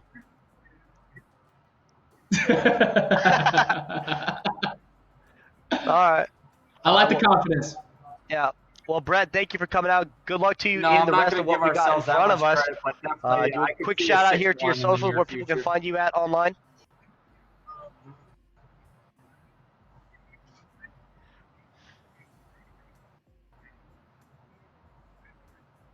Awesome. Yeah, Thank you always so Thanks for much. doing this, pleasure, Brett. Really Brock and appreciate it. Caribou. It's twitch.tv/Brett Phillips, or find me at Like we Twitter, talked about, Brett I mean, Brett _Phillips. Phillips Thank has you, just guys. been insane as to what he's done. His team is just absolutely in control of everything that they've got so far. They're coming back 6-2. You said you might take a 6-1 maybe. Not going to give them that much credit, but I mean, a good showing from them. Yeah. And you know what? I have to give him even more credit because there are two rascals crawling all around that living room behind him. So for him to have laser focus when there are toys and kids jumping on couches, that's even more impressive. I might have to start riding with him because if you know anything about children, they hate when your attention is somewhere else. But he is laser locked in, even with those little rascals everywhere. So credit to Brett Phillips. Yeah, I mean, absolutely earning every bit of that as he's got himself here moving forward into the winners finals and continuing the success. But I mean, on top of that, we saw Amon Green and team as well. We given all the credit to Amon Green and all the accolades he's collected over the years, both in college and in professional sports. But now the fact that we briefly touched on it in Lakeland, being able to be the director of this huge esports organization and this team, we talked to him last week about it, and now he's bringing in all of these really good players, and just the fact that esports is developing, even in the sense of before all of this started and how we got to this point in broadcasting esports on premier networks, on Fox Sports, on ESPN, esports getting into a recognized state of the collegiate status, right? People are getting these scholarships, athletic scholarships for esports, for athletics in the likes of, League of Legends, Call of Duty. I mean, it all started like 2007, 2008 with the rise of YouTube and Optic Clan and FaZe and all of that. It's just continuing the success and getting to this point now where you can get a viable and a Division One education off of your talent in esports. It's incredible. And what Amon Green is doing to be able to support that is awesome. It's fascinating. I remember a couple years ago where UC Irvine gave out the first full ride scholarship and reading all these articles about how this is crazy, this is nuts, this is a pipe dream. And now you'd be hard pressed to find a major university that competes at a high level every single tournament that isn't giving out full ride scholarships. Ohio State, one of the most populated and prestigious universities in certain aspects, free ride scholarships for esports. I mean, this is a train that is not slowing down anytime soon. Last time I talked to him I actually asked him, so what's the process of bringing guys in? And he was talking about recruiting. I mean, it's just it's these terms and processes that are usually reserved for college football, college baseball, and all this stuff being applied to esports. It's such a beautiful thing to see. And he's over there watching game film, seeing who he's gonna bring in once quarantine ends, and so happy for him. I know this is a dream job for him. And you mentioned Ohio State and the likes of, the Big Ten is virtually at the forefront, right? I mean, we've had competitions. Yeah. The Mountain West Conference has had their championship, the esports championships here in Vegas at the same time as their basketball conference championships, and the Big 12 as well. They've all done so well, and the Big Ten especially is at the forefront of that. And the fact that you have players like Amon Green being able to support all this, it's really cool to be able to see them get into these positions where it's just being able to do this as a profession, seeing a future of this like an athletic. I mean, they are athletes in their own rights, and being able to support that, it's really cool. It's going to be fascinating to see, and it's also going to be a factor on which college students decide to go to, right? Right now, if I'm a student fresh out of high school, well, I should go to this school because I really love football and I want to watch games in this stadium. I'm a fan of basketball, so I want to go to Kansas or Duke so I can watch them play. Yep. Well, now you got kids growing up watching esports. I want to go to UC Irvine so I watch their esports team. I want to go to Ohio State. I want to go to Northwestern so I can watch their esports team. It is a major factor that will dictate which school students choose to go to. And if I told you that 3 years ago, you would have called me crazy. So it is such a beautiful momentum shift for the whole world of esports.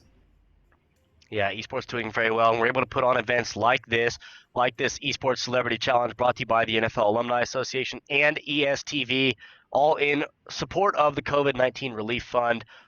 There is a hyperlink somewhere in the world that is able to give you more information about able to donate into this cause that we have. This tournament is it's so great to be able to put all of this together for such a great cause, and being able to bring all of these amazing players in. I mean, we barely touched and barely scratched the surface of the players that we have participating in this one, and it's insane as to the level of commitment we have on this one. But we've already seen a handful of good gameplay coming out from the teams we have seen.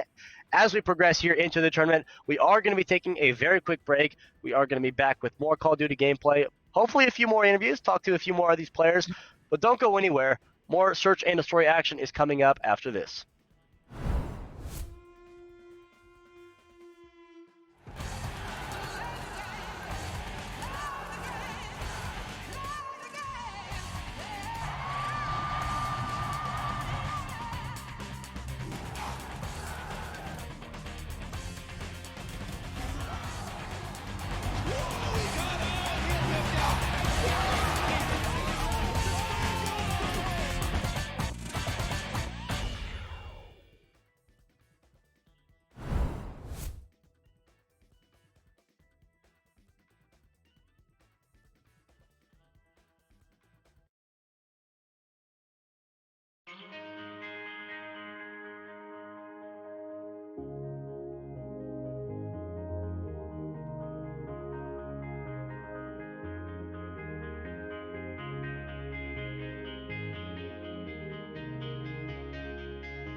Welcome back here to the ESTV NFL show of Call of Duty Search and Destroy, presented by the likes of what I just said, sponsored by JBL, our wonderful sponsors, MetaThreads as well, Lucid Sound, and HyperX, all coming at you. Myself, Trevor McNeil from the HyperX Arena in Las Vegas. Next to me, Brock Vereen from, I don't even know where you're coming. Are you in LA?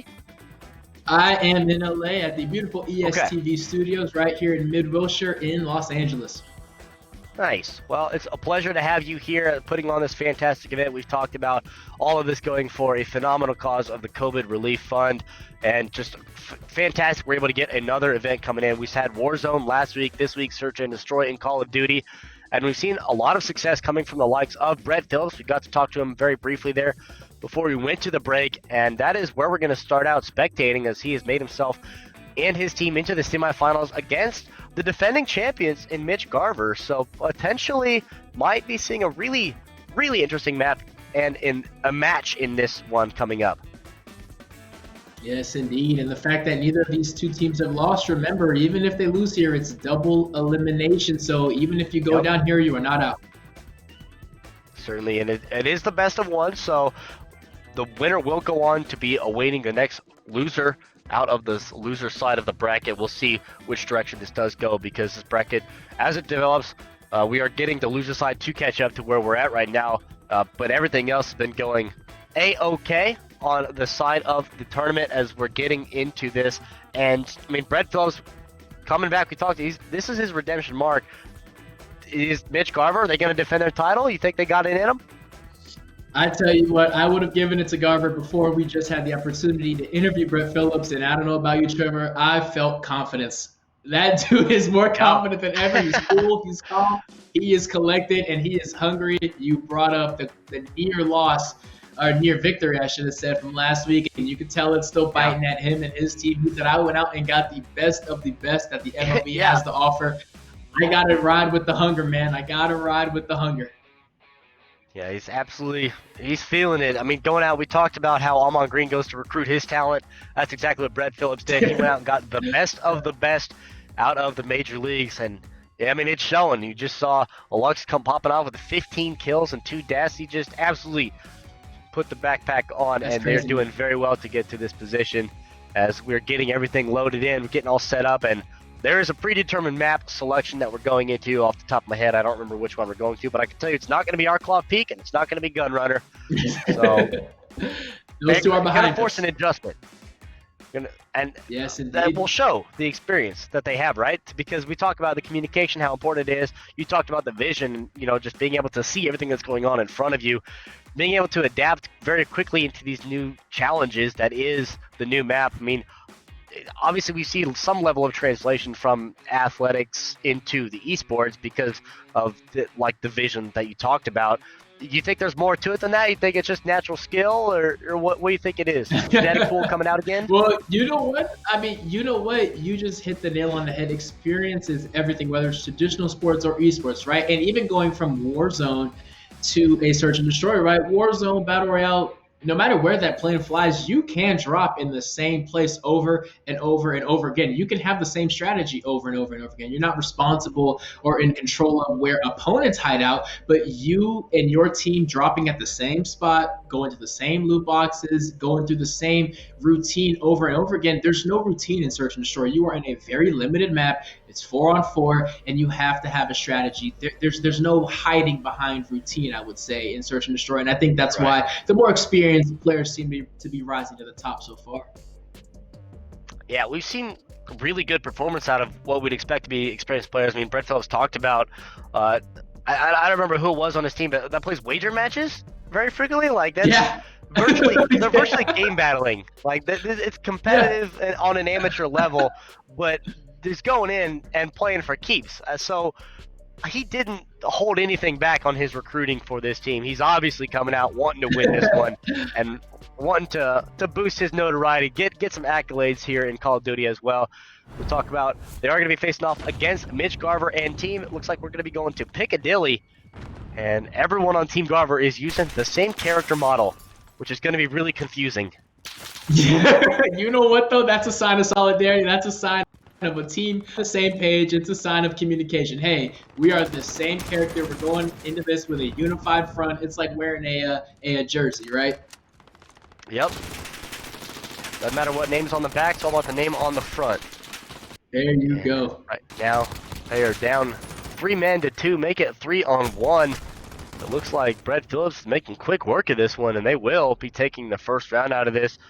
And Brett, just like he said, he just exuded confidence, right, going into this round, and excited to see just if he's going to be able to pull through that. He said, maybe we'll give up a 6-1, but with that level of confidence, I mean, they're nothing short of favorites to win this. He is feeling good, and clearly his team is feeling good as well. And on the flip side of things, we get to see Team Garber, normally used to being on the top. Do you have what it takes to fight back? We've seen that Brett Phillips' team can fight back after being down 0-2, coming back to win, rattling off 6 in a row. Does Team Garber have what it takes to fight back as well? Because right now they're in a hole. Yeah, they're down 1-0, trying to get something that still is a best of one. First blood is going to go to Mitch Garver and his team. And, they played very well last week. I mean, Warzone, it was a really close competition from the beginning to the end. Like, those top 2 or 3 teams were all so close together. But when it comes down to it, Mitch Garver, they really stepped up in the clutch and delivered with a phenomenal performance to be able to win out of that one. Right now, Calhoun here putting in quite the performance, getting a couple kills back to back, but he's going to drop. But I mean, based off of just the level of success that Team Garver had last week, obviously they're riding on a high here, getting into this competition as well, and you can't really count them out at any point. Not at any point, and we are now all tied up. This one may come down to that final one. I mean, these are 2 teams who know what to do. They're confident. They're communicating. They know what success tastes like. This is going to be a fun one. I am excited to see, because obviously, straight up, baseball on the right side. And Team Garver, the same thing. Baseball. As you see a little bit about him, he is the Twins player, like Brett Phillips was talking about, the division rival in the Twinkies, up there, up north in the AL Central. Yeah, pretty good. Silver Slugger Award, that's not too bad. 31 homers, 67 RBIs, that's okay. Decent, right? Decent. Yeah. Anyone can do that, probably. He is a Minnesota Twin. I spent 4 years at the University of Minnesota. Still got family up there, plenty of friends up there that I visit frequently. So I may be thinking that Team Phillips will take this, but best believe I am a fan of Mitch Garver and the beautiful state that he represents. Now, the awkward part about all of this is, I lived in Kansas City for a while, and I'll always support the home team. Don't get me wrong. I will always support the home team. But for some reason, my baseball allegiances fall to St. Louis and the White Sox, which basically means I just don't like the Cubs, I guess. That's exactly what that means. Oh my gosh. Yeah, talking to Brett Phillips, from Kansas City, like, okay, cool. Royals. I support the Royals as long as they're not playing the Cardinals or the White Sox. But you bring in Mitch Garver as well. This is just an AL Central competition, and I'm on the White Sox, who's going to be in 4th place the whole time anyways. So, I don't. One way or the other, I don't win. The White Sox seasons do seem to be predetermined these days, unfortunately. But we do have an AL Central showdown as far as that's concerned. That is too funny. The White Sox been rebuilding for like 15 years or something. Let's see, Brett Phillips. Hey! Roster. Some things take more time to build than others. All right. Some take 20 years. Who knows? I don't even know what happened to the White Sox. I mean, they won the series in 04. They swept the series in 04, 05 or something, and then they just stopped. They just all right, fire sale. I guess. I don't know. We got a couple good pitchers. Chris Sale left. Or Burley left. Yeah, I don't know. Kansas City guy rooting for the Royals and the Cardinals. That will never make sense to me. I'm sorry. Yeah, you're right. But there is the St. Louis Cardinals decal is on my vehicle, so I guess when it comes down to it, I'll be on the Card side. It's always a red October. Where allegiance lies when the chips are down. Exactly. But I mean, this, like you talked about though, this is going to be one of those games that might go down to the very last one. It's 2-1, both in rounds and number. This is fantastic gameplay right here. Wow. Bomb is going to go down. They are going to get the defuse after getting the last kill. So Mitch Garver coming in clutch, getting the kill onto Lux right there, and picking up the defuse. And we're locked up at 2-2 apiece. This is going to be a good one. I mean, this is just two heavy hitters, two tacticians knowing exactly what they're doing. And, you know, what makes this map so difficult is whereas most maps, windows, you know where guys are going to be. When you are in a downtown setting like this, it's tough to remember which windows are accessible and which ones aren't. I mean, guys can blend in so easily, just like we see here. This building has 12 windows clearly visible, but a guy can only pop up in 2 or 3 of them. So really, a map like this tests your complete skill set. And to add into the AL Central drama, not only do we have the Twins and the Royals, but Brady Aiken plays for the Cleveland Indians. So we got everything. We got everything. It's the whole AL Central here. We are covered top to bottom, and you know what? Like Brett Phillips was talking about earlier, this is bragging rights. All these guys are going to see each other. Well, this quarantine season, we're not sure what's going to happen, but normally these guys see each other about 50 times a piece total, all games combined, and talk about bragging rights when all these combination of guys come across each other in these upcoming seasons.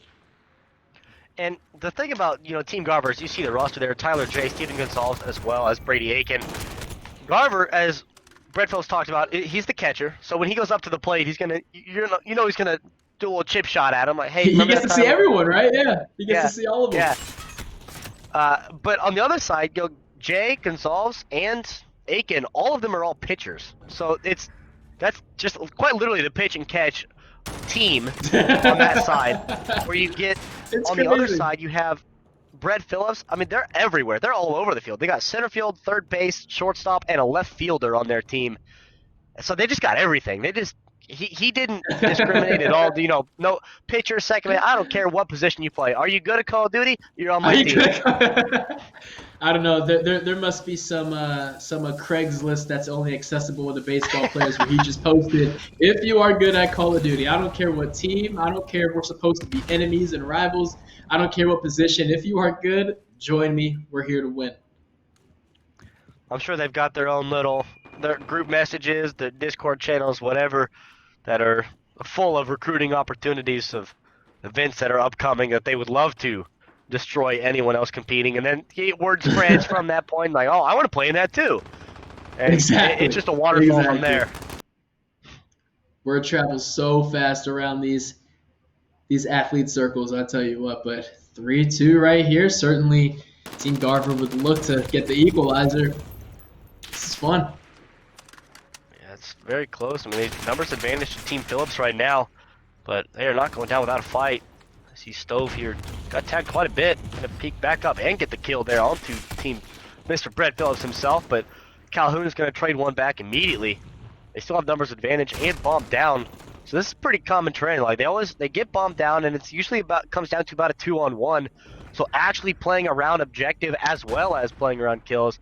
I mean, all 8 of these players are really showing up, and you can tell they're playing for something here. There's a little more on the line. Without question.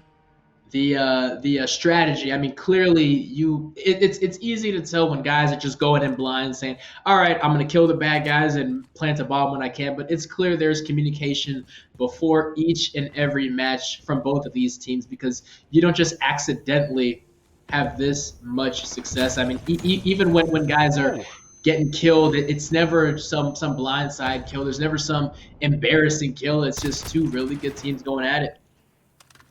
Mitch Garver right there sending a statement with that kill. Surviving the explosion and getting a drop shot. Okay, we see you.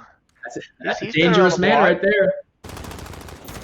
And that's just the importance of EOD alone right there. Being able to survive those car explosions, especially on Piccadilly. Being able to take that on this map is so important because of how many explosives there are. And you have to be able to be aware that at any given moment, that's a threat. But Mitch Garver right there sending a statement, surviving, getting the kill, as well as finishing that round up, getting the last kill. And that's going to put them at 4-3 disadvantage, but they are certainly still in this one. And the OG meme, his calling card, the OG meme, the press F to pay respects. I love that. I love that so much. I love that so much. And you know what? Credit to a Garber right there. It can't be understated. When an enemy sees you first and your screen is going red and you're losing health, rarely can you come out with the kill in that situation. You know, there's a very popular phrase in boxing of everybody has a plan until they get punched in the mouth. Well, it applies to this as well. Everybody has a plan until Yeah. you're getting shot at and you don't know where from. So for him to come out with a kill in that situation when you are blinded and you don't know where you're getting shot at, that can never be understated enough. Yeah, they are certainly doing very well in this one. Getting good callouts, good communication between everybody.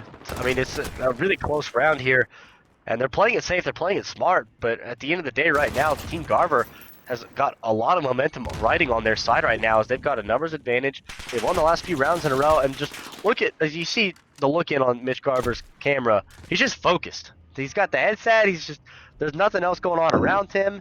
He's just He's locked in, headset, man. all in. Oh, he is focused, laser focused right now as they tie it up once again. Like we said earlier, we called it. This is coming down to the wire. This is going to come down to the very last match.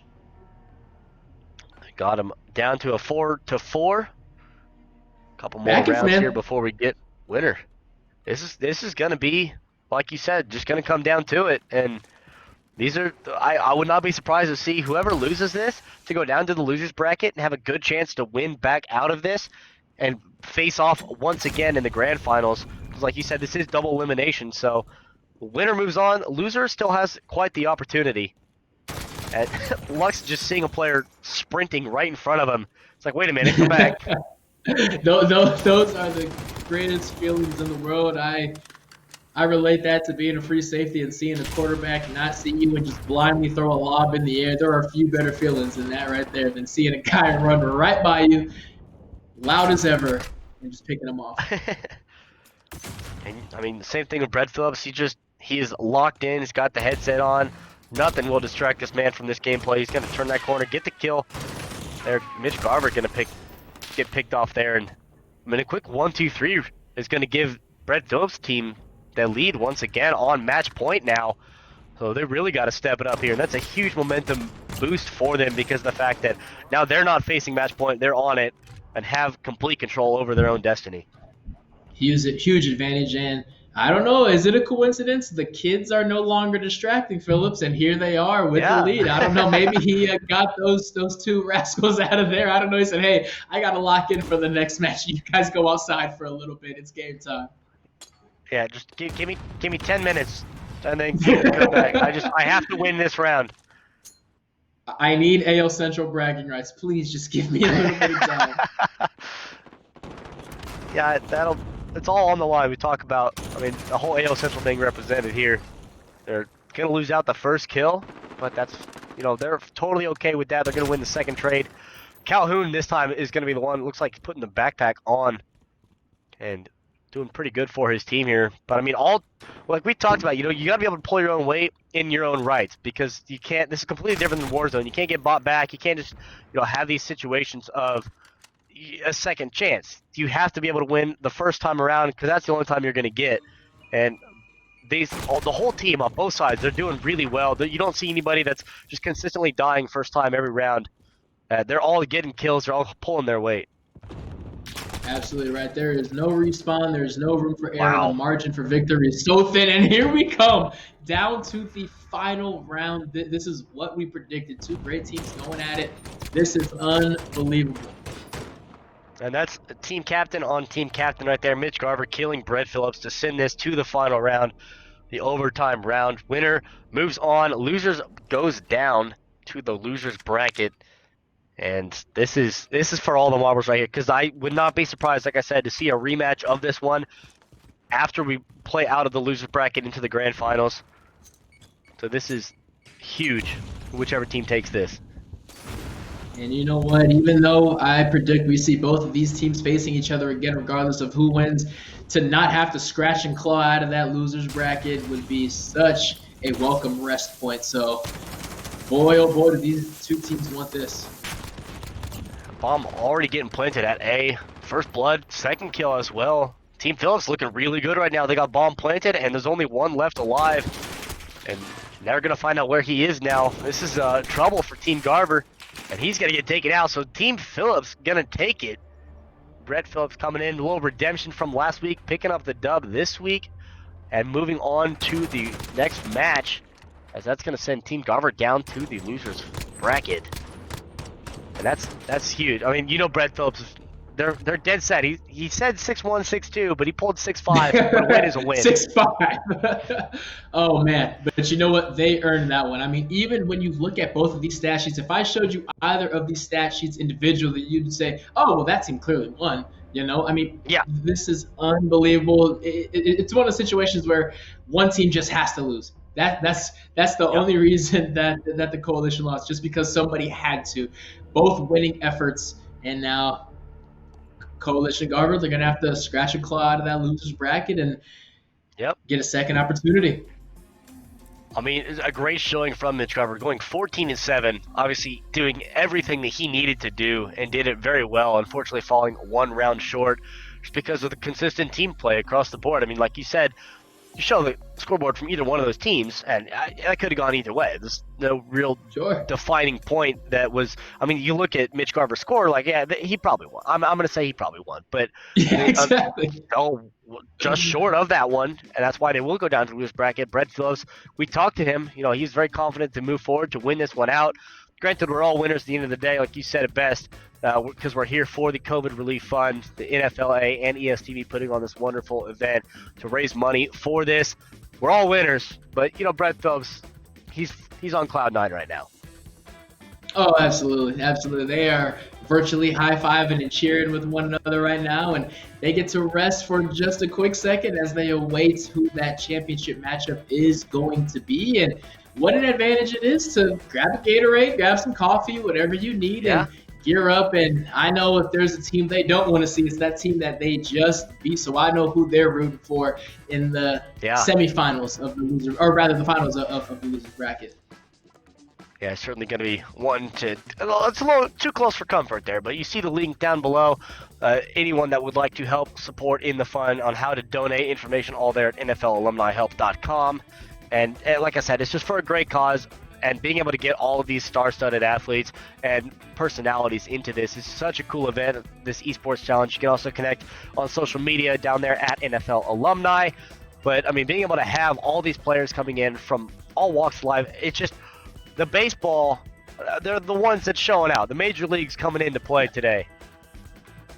I tell you what, if I am a baseball fan anywhere, I am beaming with pride knowing, hey, well, at least we got the best video game players, because that cannot be argued right now.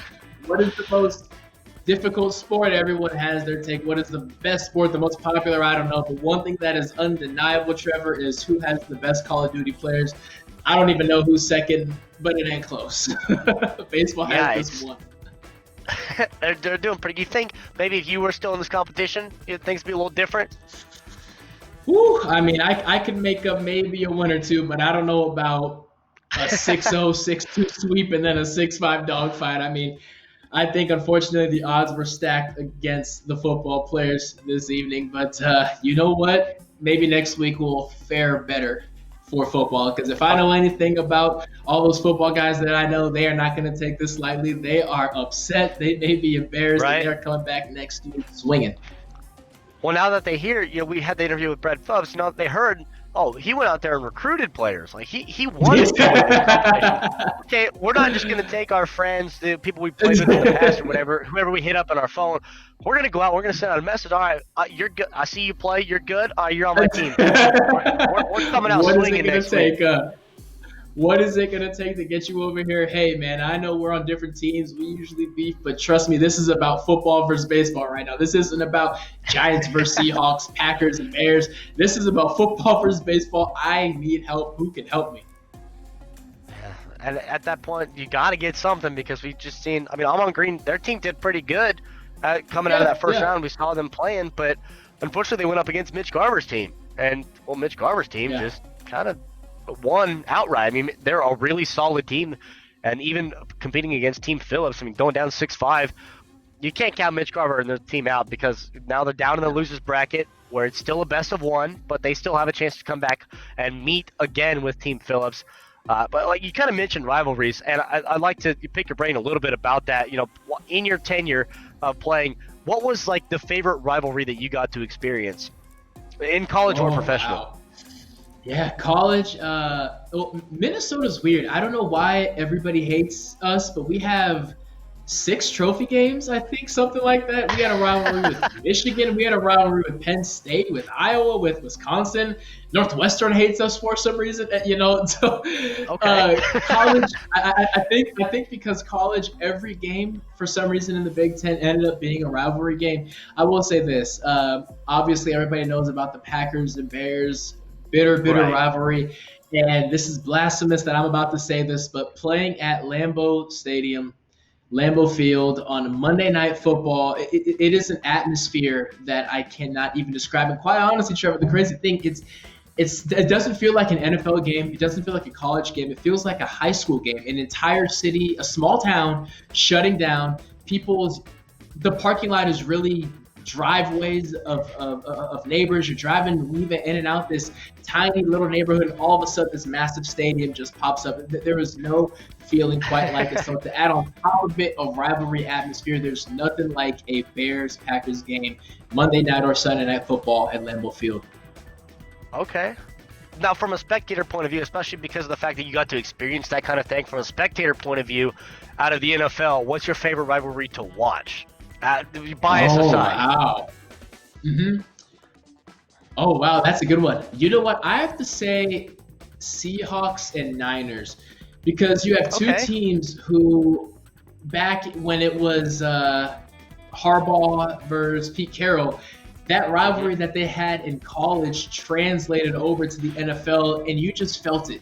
You just felt it. And both back, I would say, 2010 to 2015, when both teams were competing for Yeah. not just the NFC West Championship every year, but competing for really the Super Bowl every single year. You had two young quarterbacks on both teams, two great running backs on both teams, Frank Gore and Marshawn Lynch. I mean, those matchups, when I think to some of my favorite NFL games, I remember being in college watching those matchups and talk about two fan bases that despise each other, although they are really Right. similar. I think it's one of those Batman Joker things. We're really the same, even though we're going against each other. I will love watching those matchups forever. Yeah, like you said, that's a matchup that has all sorts of playoff contentions, yeah, on the line because of the fact that it comes down to week 15, week 16. That's a 12-2 and a 13-1 matchup. Like Yeah, those two teams are right, at the top of the right. NFC, and it's everything for it. And I love it's a great rivalry. Obviously, a little fizzled now, but things kind of weird. But the Niners still have a phenomenal defense. I mean, you can't take anything away from Yeah. them, and their front seven is nuts. But Oh, I it's think unbelievable. out of my okay, so you obviously your brother got to play with Tom Brady, and that in and of itself is incredible. Did you ever like ask like what's he really like, and like is he as like, an android of a human? Is he just a robot quarterback just walks on and off the field and just does excellent? Like, do you ever get that insight? What I always tell people is this is the majority of people who will meet Tom Brady in quote unquote the real world would be disappointed because the majority of football Okay. fans hate Tom Brady, and you will walk away with one single conversation loving the guy. I always tell people if you hate the Patriots, don't meet Tom Brady. You will fall in love with the dude. You see one of the most intense competitors, one of the most angry guys. He just wants to win at all costs. The second that the helmet is off, just a laid back California dude, man. He likes to laugh, he likes to have fun, but something about putting that helmet on, it's like a werewolf when a full moon is out. He just transforms. Yeah, I mean a great competitor, but I mean just been around for years and years, and just, all he wants to do is win. And continuing to do so very successfully. We'll see how he fares in Tampa Bay. But while we still have this event going on here, we still have a handful of teams left alive in this one. Obviously, we just saw Team Phillips sending Team Garver down to the losers bracket, where we also have Sal and Amon Green still ready there down on the loser side to face off against Team Garver. The winner of that moves on. And a great competition that we have so far. But we have gameplay coming in now. And this is going to be Sal Giardina against Amon Green's team. And Amon Green fared very well in their opening round. Unfortunately, fell victim to Mitch Garver on round number 2. So hoping a little better success if they do win out of this one, but we'll see how it goes. And remember, Team Giardina had a 2-game lead on Team Phillips, who are now waiting in the championship. So yes, they gave up a pretty big lead, but hey, it takes talent to get that lead in the first place. So this is going to be tough. This is going to be tough on both sides. Yeah, going to be a close match between A and B. So you see Giardina on the left as well as Almond Green on the right side. And, I mean, already getting a couple early kills. Numbers are even at this point. Dead Silence being used as well. Still rocking the thermal. That's interesting enough. So, we saw you playing in the competition last week. What's your go-to loadout? Like, everyone's got their custom go-to loadout. What's the one that you use? Yeah. I go M4 with the hybrid. I like my ACOG and my holographic scope on there. I like to go back and forth.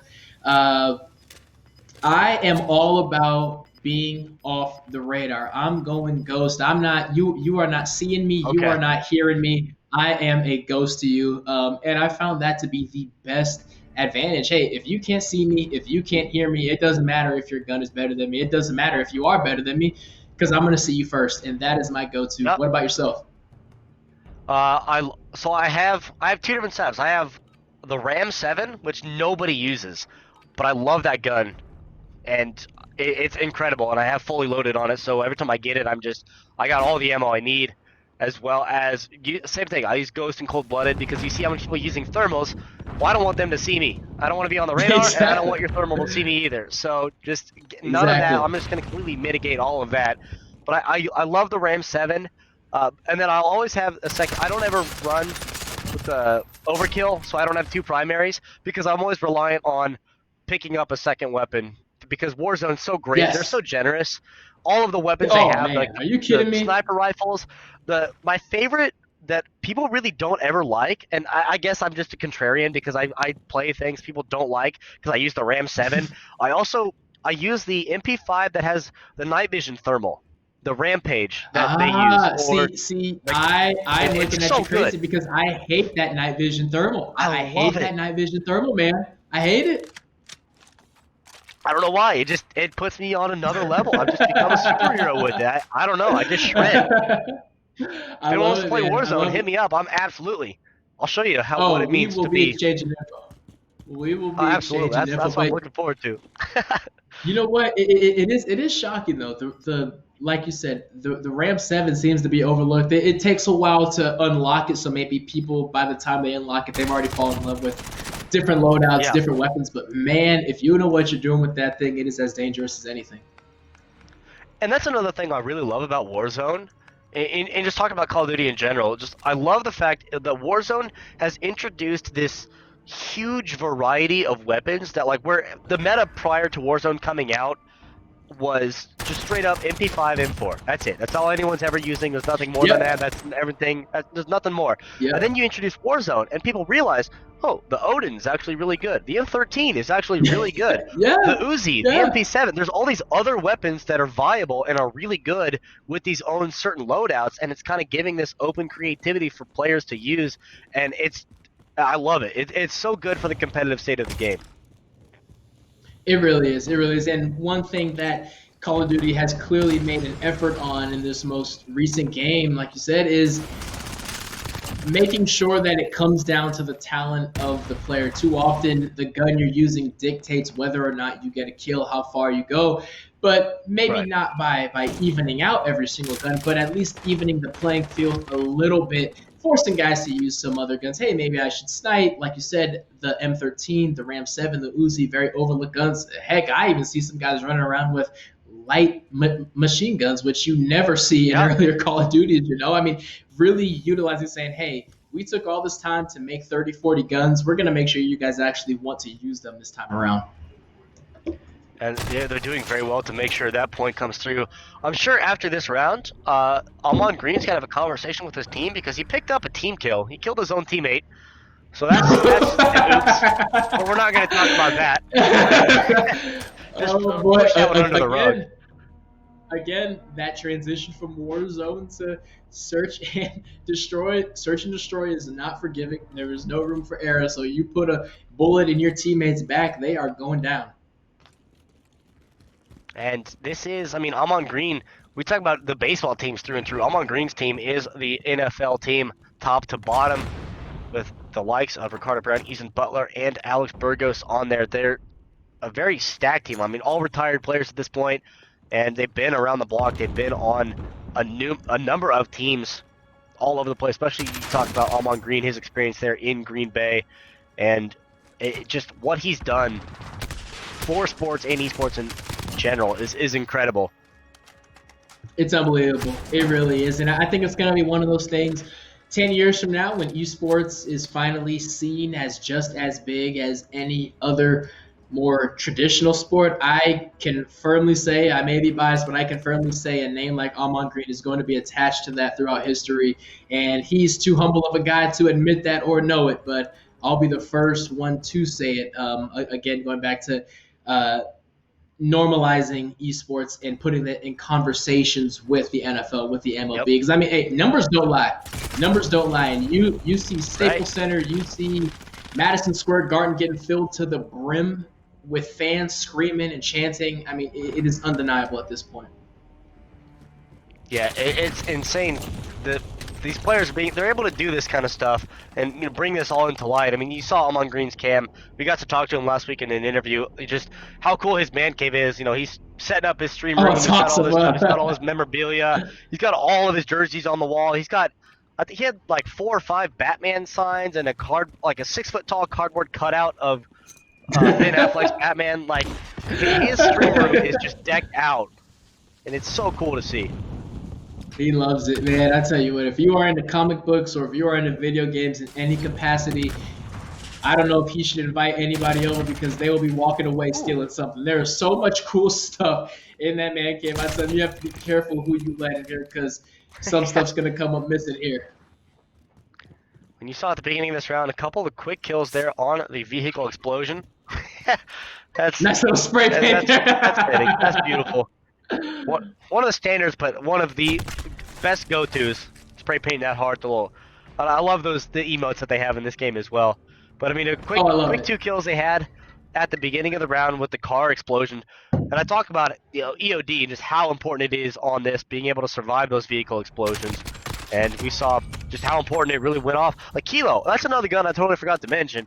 The Kilo, it's the first assault rifle you get, and people use it until they unlock the M4. And then they forget about it. But it's kind of come back around since Warzone came out as well. It's another good one. There's nothing wrong with old, reliable. A lot of people move on to that fresh, new, young thing. No. Kilo's there waiting for you. Whenever you are ready, it is ready to have you back. Don't ever forget about what brought you up to where you were. You see the roster on Team Green. And Ricardo Brown, Ethan Butler, Alex Burgos. We talked about all 4 of them there. Amon Green.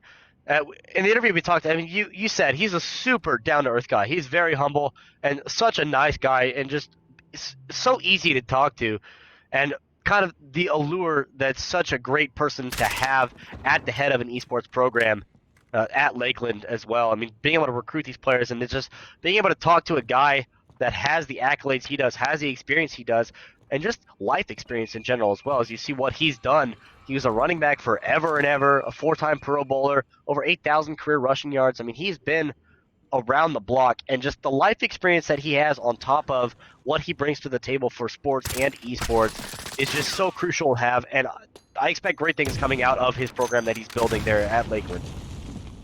Absolutely. I mean, even if you go back to high school, you go back to college, especially with all the success that those Cornhusker teams had, he's a guy who knows how to win. He's been successful everywhere that he's been. And no matter what sport you're a part of, no matter what esport you're a part of, knowing how to win, having that drive to win is no accident. So whoever he ends up bringing in there to play under him, be ready to compete, but learn from that coach because for the last 20 years, all he has done is win. And, I mean, win and win and win, and that's all it takes. And they've got themselves in a position here where they're trying to get them moving on into this in the losers bracket. This is their last chance to go on. It's 3-3. This is a really close round. Obviously, winner goes on to face off against Team Garver. That was sent there by Brett Phillips and company. See Sal Giardina's statistics. He was part of the Mississippi Braves, a catcher. was drafted there by the Braves in Atlanta in 2014. A great slugger, you can see from that percentage. I mean, look He's at that. pretty good. He's 313. pretty good. Oh my god. Oh my gosh. Yeah, that's. And going to the Braves of all teams, I mean, talk about history of a team. The Braves just. They're a team with an enormous fan base for one reason or another. Just everybody loves the Braves. If you're in the South, you love the Braves. Everybody loves him, man. Everybody loves them. How can you not? And there he is. Seems pretty. I can't tell if he's relaxed or frustrated. Hands behind the head is kind of a tricky sign of a body language. But one thing not to be understated for Sal Giordina is a tremendous mustache when he grows it out. I don't know if you've done your Google imaging, but when he shaves everything but the mustache, it is a sight to see. I hope we see that again in the upcoming season. Oh, beautiful! It's a beautiful. It's a thing of beauty. I mean, he's got the curvature, the fine point at the end. Like, if you haven't absolutely Google image search Sal Giordina's mustache, you will not be disappointed. It's a thing of legend, honestly. Oh, it's awesome! It's awesome.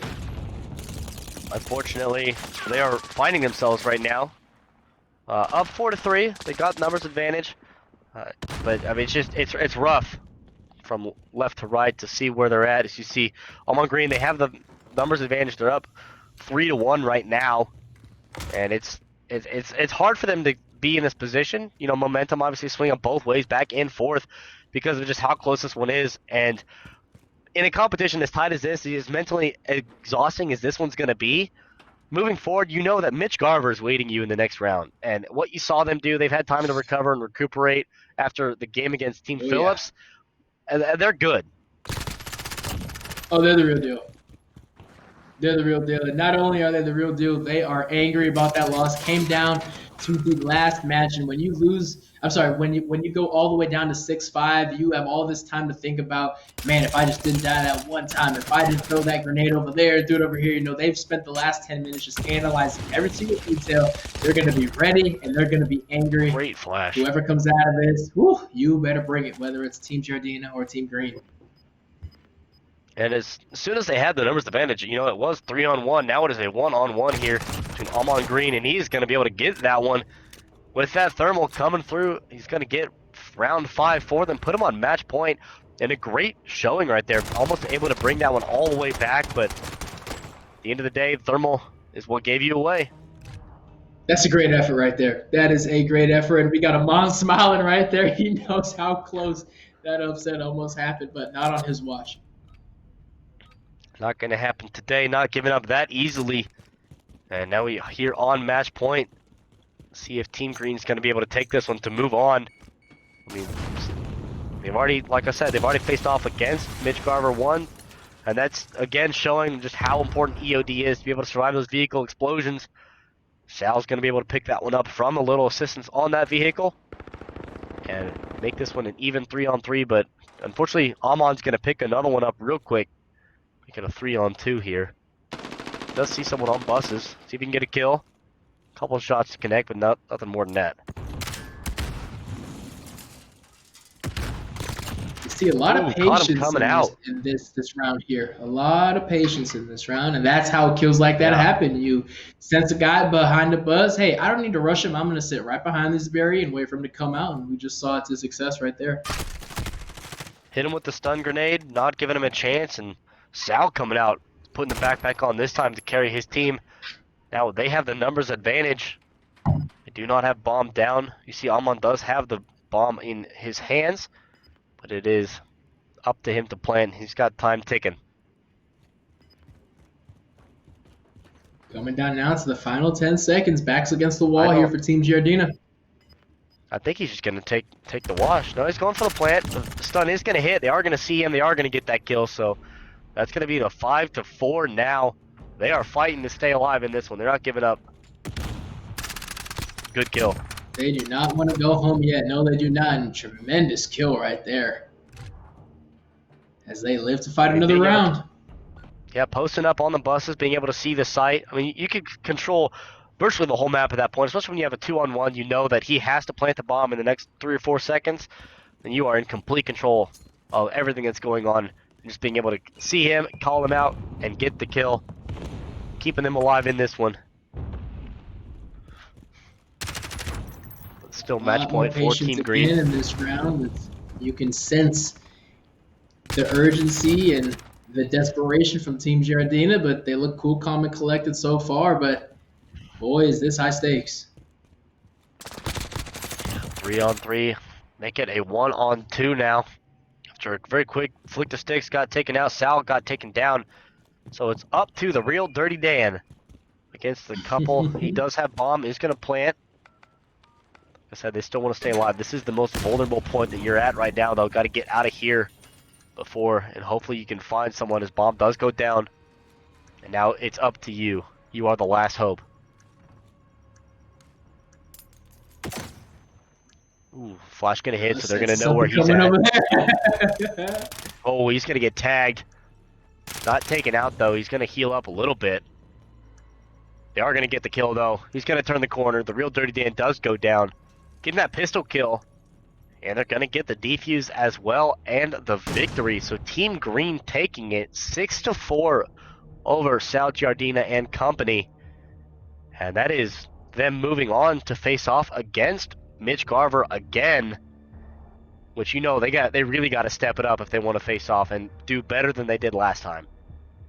And what a matchup that is going to be. I mean, clearly Team Green has had time to shore up their shortcomings, because let's be honest, we knew that they were a talented team because of the effort of last week, but it just did not show in those early rounds. Clearly they have figured all that out and they are ready to roll. They look like a new team right now. Yeah, they certainly do, but I mean, we talked about Team Garver, just how well they played against Team Phillips there in the winners finals and sending them down here. First time around, Mitch Garver and company beat Almond Green's team 6-0. So certainly got to get something going for them, but like I said, we are all here. We're all winners at the end of the day, and we're all here to help support the NFL Relief Fund with the NFL Alumni Association as well as ESTV. You can see the link down below if you'd like more information on where to donate for that, because this is all for a great cause, being able to get all of these high-profile players to come in and compete in this Call of Duty Search and Destroy tournament, and as well as having you here with me, Brock. This is great. This is awesome. Oh, Trevor, this has been awesome. This has been awesome. A great cause, a great game. And I tell you what, the only downside of having this bird's eye view is the second I get home, I know the rest of my night's ruined because I'm in the mood to game for the rest of the night. That's the only downside of all of this. I am itching at the fingertips right now. But before then, we are going to see who comes out the winner. We have some great teams left, 3 teams left. One more single elimination, and then it's going to be the best of 3. But man, this has been a blast, a great cause, a great game, some great people. Cannot complain, man. Cannot complain. And, we give all the credit to the NFLA as well as ESTV getting all of this together. But none of this would be here, without our wonderful sponsors from JBL, HyperX, MetaThreads, Lucid Sound as well. I mean, we have so many wonderful people contributing to put this event on, and just how great it's gone, especially everyone behind the scenes as well to put the show together, corralling everyone across the world, wherever we're at in this quarantine time. You got yourself in Los Angeles. I'm fortunate enough to be here local in the arena, but then you have part of production that's out in Tennessee. You got production here. You got production everywhere, as well as the players. I mean, in whatever respective city that they're posted up in right now, just to hold out for all of this to be over. And it's just a phenomenal effort from everybody to get all this put together in a great event.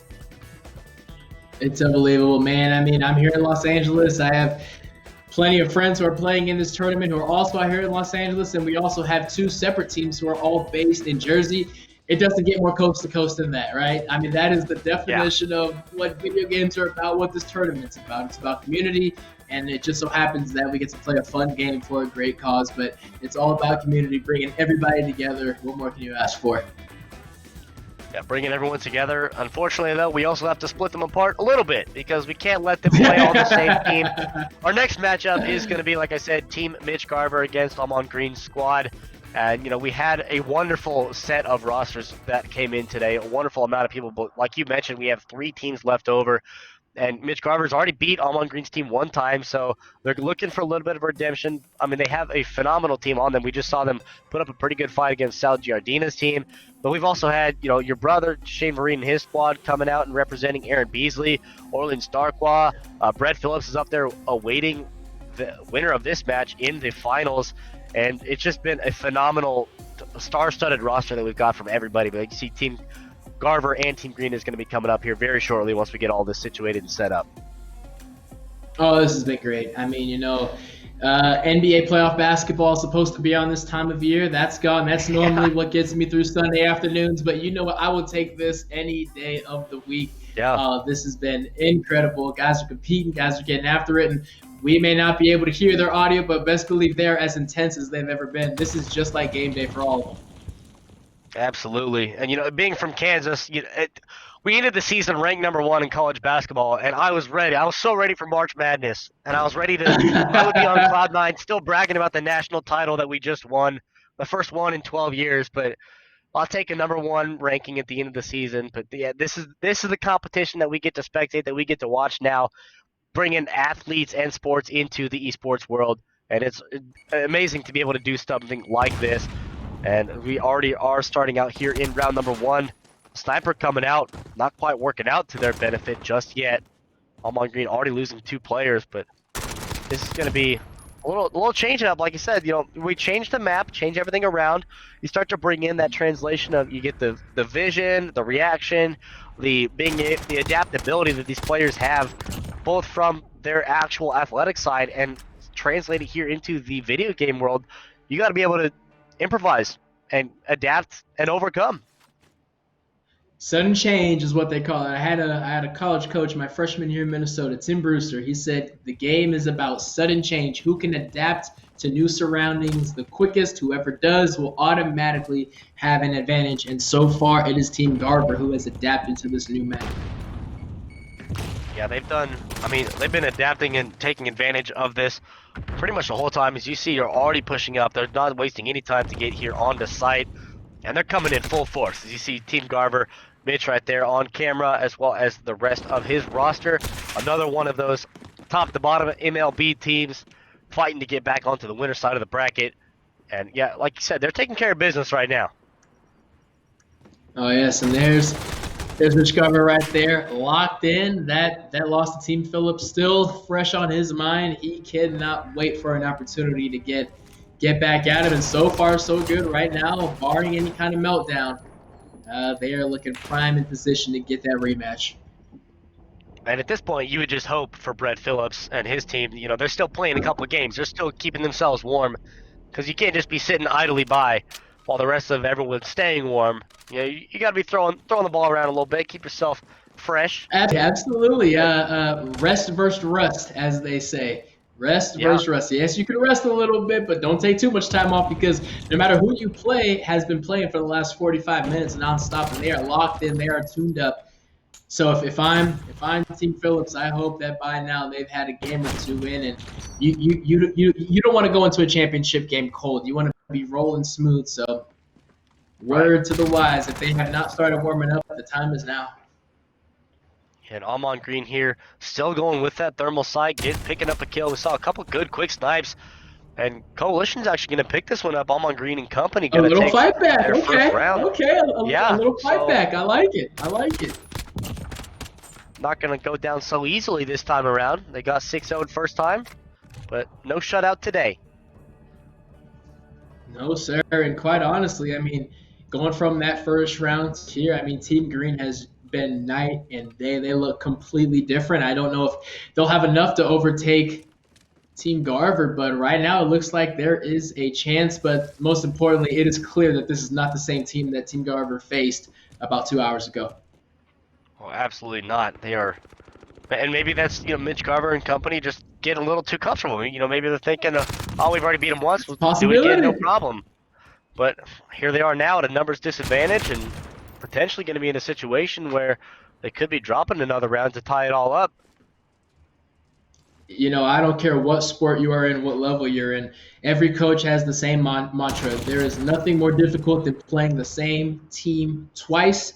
And right now, Team Garver's dealing with that. And if Team Garver moves on, Team Phillips is going to have to deal with that. There are so many hurdles and speed bumps and unseen variables that come with having to play the same exact team twice, no matter how badly you beat them the first time around.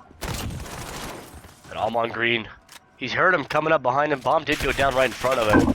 He's going to get tagged there through the window and taken out. But like you said, play the same team twice. Why do you think New England can never beat Miami in Miami? They cannot win in Miami. It does not happen.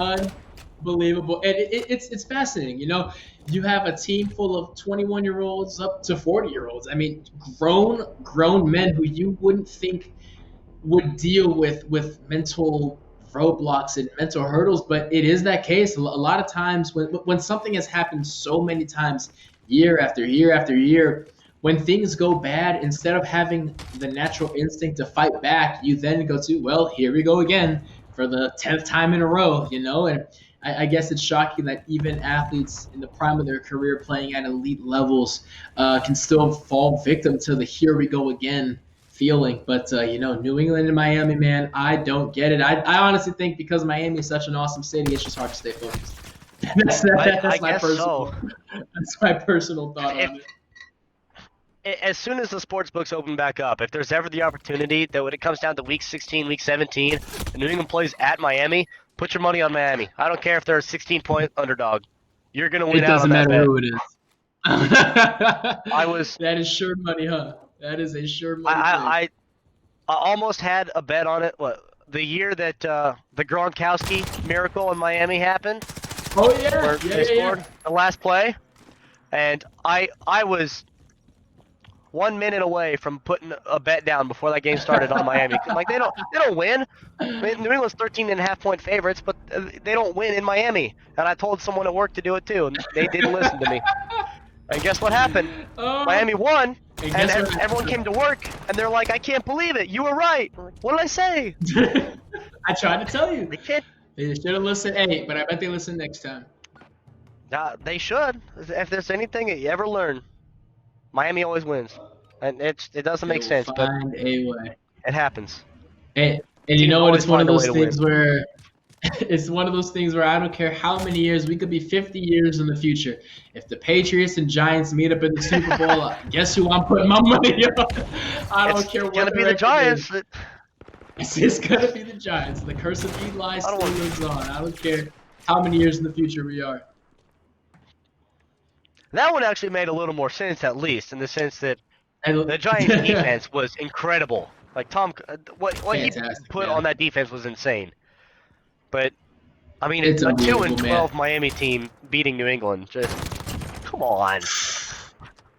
It is unreal. I mean, and there's even times. This past season, first time head coach Brian Flores and in New England to get that win, it's unbelievable. Yeah, it's unbelievable. And you could also argue that loss is what forced New England to not have a bye. I mean, who really knows how the season could have ended up if it wasn't for that Miami loss? I don't know. Miami just has their number, and if you're New England, you better keep that curse in Miami, because right now the curse is even when you play them in New England as well. Yeah, you certainly don't want to bring that back to your home turf at all.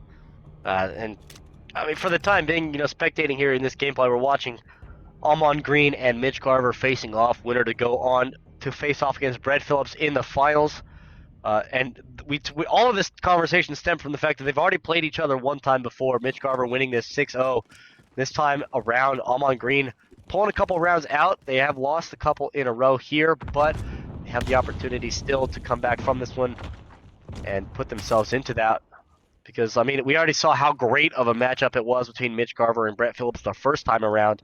We would expect to see it once again, just of how well Mitch Garver and company are playing. But Almon Green and his team are putting up a fight. Oh, yes, they are. I mean, that last win was so big. There is such a huge difference between 2 and 4 versus 1 and 5. I understand on paper it's just one game, but it feels like a mountain of difference to be still within striking distance and being down 1-5. So getting that last win was huge. And can they ride that momentum to maybe make this thing one step closer to being even? See, Almon Green here with this thermal, able to pick up the kill Unfortunately, though, there was nobody on site to be able to take that, so the bomb is going to get defused. But this thermal, and a rather conservative playstyle from Amon Green, is working very well for him. Unfortunately, they're just not quite picking up the rounds, not taking control of the objective in the fitting manner that they need to be. But I put a question mark on this thermal before, but I can't do it anymore. I can't knock it in this setting No, anymore because it's working. I can't knock it anymore. And I tell you what, if this was team deathmatch, I would be riding with Team Green. I mean, patient, getting the kills when they come to them. But it just so happens that regardless of how many kills they're getting, Team Garver is getting the job done. They are planting and defusing bombs when they need to. And despite Amon's best efforts right now, Garver is one win away from heading to the championship. Right now, they do have a 3-on-2 looking to go ahead and peek the staircase, but he's not able to get that one. The adjustment, that's Ty J coming in to get the last 2 kills and picking up, like you said, that one more round they needed to move on. And they will be once again facing off against Brett Phillips. But, I mean, a better showing there from Amon Green and his team this time around compared to the first time they played them on the winner's side of the bracket. But just Mitch Garver's team, it just not quite as stacked apparently as Brett Phillips because the fact that they lost. Maybe his natural recruiting of his team. We won last week. We don't need to change anything. We're just going to win again this week. We'll see if it works out. Right. Absolutely. And now we got 2 heavy hitters about to meet up for the championship. I could not be more excited. We've had an opportunity to watch these guys for the past couple hours now, and if there's one thing that's remained consistent, it's the play of both Team Phillips and Team Garver. And quite honestly, like they always say, when the Steelers play the Bengals or any other rivalry, what do they say? Throw the records out. I don't care what's happened before this game. This is a clean slate, Yep. So toss all that out. Now, if you're Team Phillips, you want to keep that confidence, but do not fall asleep. You have to treat this like an entirely new team. Yeah, you could just take the Belichick approach. It don't matter what happened last week. We're on to the next. We're going to the next game, and we'll see what happens. Yep. On to Cincinnati. There you go. I mean, this is, we talked about time and time again, just the baseball lineup, right? I mean, the 2 teams full of baseball players, all this put on by the NFL alumni. NFL teams going to have to put on a little bit of work, put on some recruiting, send out some messages, I don't know, put a Craigslist ad out, something. Maybe they can add it to the NFL Combine or something. Hey, run a 40, jump a vertical, and play some Call of Duty because the MLB is whooping our butt right now. And if you ever get to be part of a fundraiser, we need you to represent us. Make it part of the Combine or the Pro Bowl or something because you know what? It already breaks my heart to admit that baseball is the most difficult sport. Now I have to admit that they're the best video gamers. No, I'm sorry. Come on, football. Too. Come on, football. Next week is a new week. Next week is a new week, but right now they are the undisputed champs of Search and Destroy. Yeah, I mean, and they showed up pretty good last week too. Mitch Garver winning out in the Warzone tournament. Of course, all this put on by the NFL Alumni and ESTV partnering together, and all of this in relief of COVID-19. You can visit NFLalumnihelp.com for information on how to donate to that, or go to the @NFL Alumni on socials to find out all the information that you need to know. And shout out to all of our sponsors as well. JBL, Lucid Sound, Meta Threads, and HyperX putting all of this on in a wonderful and phenomenal event. We couldn't thank them all enough, as well as all the production and everybody putting all of us together, getting all these teams together, ultimately coming down to these final 2 that are just stacked in Major League Baseball players. And we'll see if they're going to be able to fare out as well as they did again. Brett Phillips obviously winning the first round 6-5 to put themselves in the grand finals. What do you think? You think Phillips got it this time around, or Mitch Garver's coming back? I tell you what, man, 6-5 is so hard to call. That is such a toss-up. What it's going to come down to is, did Team Phillips rest, or did Team Phillips rest and then get some practice rounds in? Knowing them, I'm going to say they got some practice rounds in. I'm leaning Team Phillips for right now. Okay. I know they're hungry. I know they wanted that win last week. They almost got it. And I know that Team Garver, however, they want to go back-to-back champs. I know that they want that more than anything. So I would not be shocked if, even in this best out of 3, if it comes down to 3 or 4 matches total, I would not be shocked. But for right now, I'm going with Team Phillips. What about you? I mean, I I think I'm inclined to agree. I mean, Yeah. even with Mitch Carver, they're there to defend the belt. They have the defending title from the Warzone tournament. This is a completely different asset than Warzone. A little bit different strategy, a little different approach. We'll see what maps we are going to be going on to, because that might play into it as well. But Huge factor. Team Phillips, I checked in on Brett Phillips' stream before we started this entire show, and they were warming up with some gunfight, and then he brought in some 3v3 gunfight, and we'll see what they actually do go into. So I have a feeling they've probably been staying warm, but we'll find out which direction that is going to be going. Brett Phillips and Mitch Carver and company will be facing off in the grand finals, and we couldn't ask for a better event so far, top to bottom. We do have the finals coming up next. We are going to be taking a very short break before we get there, so don't go anywhere. The best is yet to come.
Welcome back here to the NFLA Esports Celebrity Challenge put on by the NFL Alumni as well as ESTV. My name is Trevor McNeil. Alongside me is Brock Vereen as we're getting into the grand finals. Brock's been a wonderful event so far. What's your immediate thoughts? How do you think it's going to go? Oh, it's been great. It's been great. This has been a blast. Anything that you can give, please, please, please give. This is a tremendous cause. Yes. And these athletes have been showing how talented they are by competing in something that's off the field, off the diamond, off the court, off the ice rink, I'm going to call it, and they've been competing. But what have I thought? This has been great, man. I mean, Team Phillips, from the start, we knew they were going to be a problem. Team Garver, from the start, we knew they were going to be a problem, so it only makes sense that this is who we have in the finals. I'm a momentum guy. I think people ride momentum, and the fact that we saw Team Phillips practicing, even though they had about 45 minutes of downtime, lets me know they don't want that momentum to cool off. I see this coming out all the way to the end, but I do see Team Phillips holding that golden trophy, we'll call it, at the end. But Team Garver wants to go back to back. I know they want that more than anything, but what a treat we have to be watching this competition all day long. Yeah, and you can see the link below to help support the relief fund that we are going for, the NFLalumnihelp.com, for any more information you would like to help donate for this cause. We have all of this event put together. We've had a huge amount of people coming together for this one. All of these players from the NFL, the MLB, I mean, it's everywhere. First responders, military, NBA players, everything. And it's not just this event. I mean, there's events going on like this across the world, across all of the streaming sites, as we're streaming this one onto, my understanding, we have Twitch, Mixer, Facebook, and YouTube, as well as the Allied Esports channel on Twitch as well. We've all partnered together to help put this event on, and it's such a great thing that we've all done, and being able to get all these great players facing off against, Mitch Garver and Brett Phillips' team. We talked, they're all baseball players. They're all baseball players, and that's just what's representing here. And once again, the AL Central matchup coming out, so this is a little extra spice on top of this one. Oh, you talk about a division in baseball that hates one another, and any advantage they can have going into competition in person, they will take it. And don't think for a second that these players do not care as much about this Call of Duty as anything else. They want to beat you in cards. They want to beat you if you challenge them to swim laps around the pool. They just want to beat you. So the fact that they can have any kind of trash talking advantage from behind the plates, on the mound, wherever it is, when they finally meet up later this year, they will take it. There's a lot riding here, folks. Absolutely. And like I had mentioned, we have players not only just from the baseball, just ultimately baseball is the one that made it this far, but we have NFL players, we got first responders, military as well. As you see the rosters that we've had, all of the participants here in today's event, Team Phillips and Team Garver. That's who I'm thinking of. Are going to be the two moving on, but we've had Sal Giardina, we just saw coming out, who had a little bit of everything. Had a baseball, had an NBA player, another baseball. I mean, just everything. And do you even sneak in? We talked about it before. Deion Sanders on a team. Just I barely put that one in small font down there. Like he's here too. Don't forget. Don't you forget, prime time is going nowhere. And you know what? A lot of these guys did not put forth the results that they wanted to, but trust me, the effort was there. And because they are top level competitors that have competed their entire life, don't think for a second that they're just going to hang them up and say, all right, forget about this. I'm not meant for this. They're coming back next week even hungrier, even angrier. There is a whole lot of pride on all 8 of these teams. So the guys who did not put on the performance that they wanted to, don't count them out for next week or weeks going forward. And, we've talked about the front runners since the beginning of the show, right? Team Garver and Team Phillips. They were pretty much 1-2 last week. Mitch Garver and his team ended up winning in the Warzone event, and Brett Phillips were very close behind. But then you also got to talk about the people that are just barely out of the picture, that almost made it there. And the team of Amon Green that he put together, as well as Sal Giardina's team. I mean, both of them were so close to getting to this point, but just missing it by that much. So that those teams especially are going to come out swinging, and they know that they absolutely want to be one of those teams that is competing in the finals, because now you're starting to build the quote-unquote dynasty between Mitch Garver and Brett Phillips. Dynasty talk, I love it. Dynasty talk. People get tired of seeing the same people win. That's why everyone hates the Patriots. They're tired of seeing them win all the time. So Sal and his team, or Amon Green and his team, want to come back and break this dynasty. They want to break the trend. They want to be the one fighting for the titles.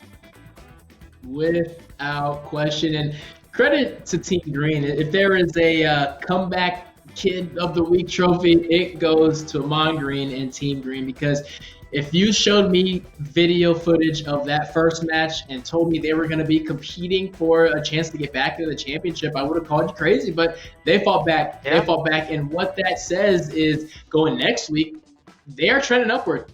They're trending upward. That team that we saw at 1 o'clock is far behind us. And next week, I am looking at them to take even a bigger step going forward, because they are slowly piecing it together, very slowly but surely.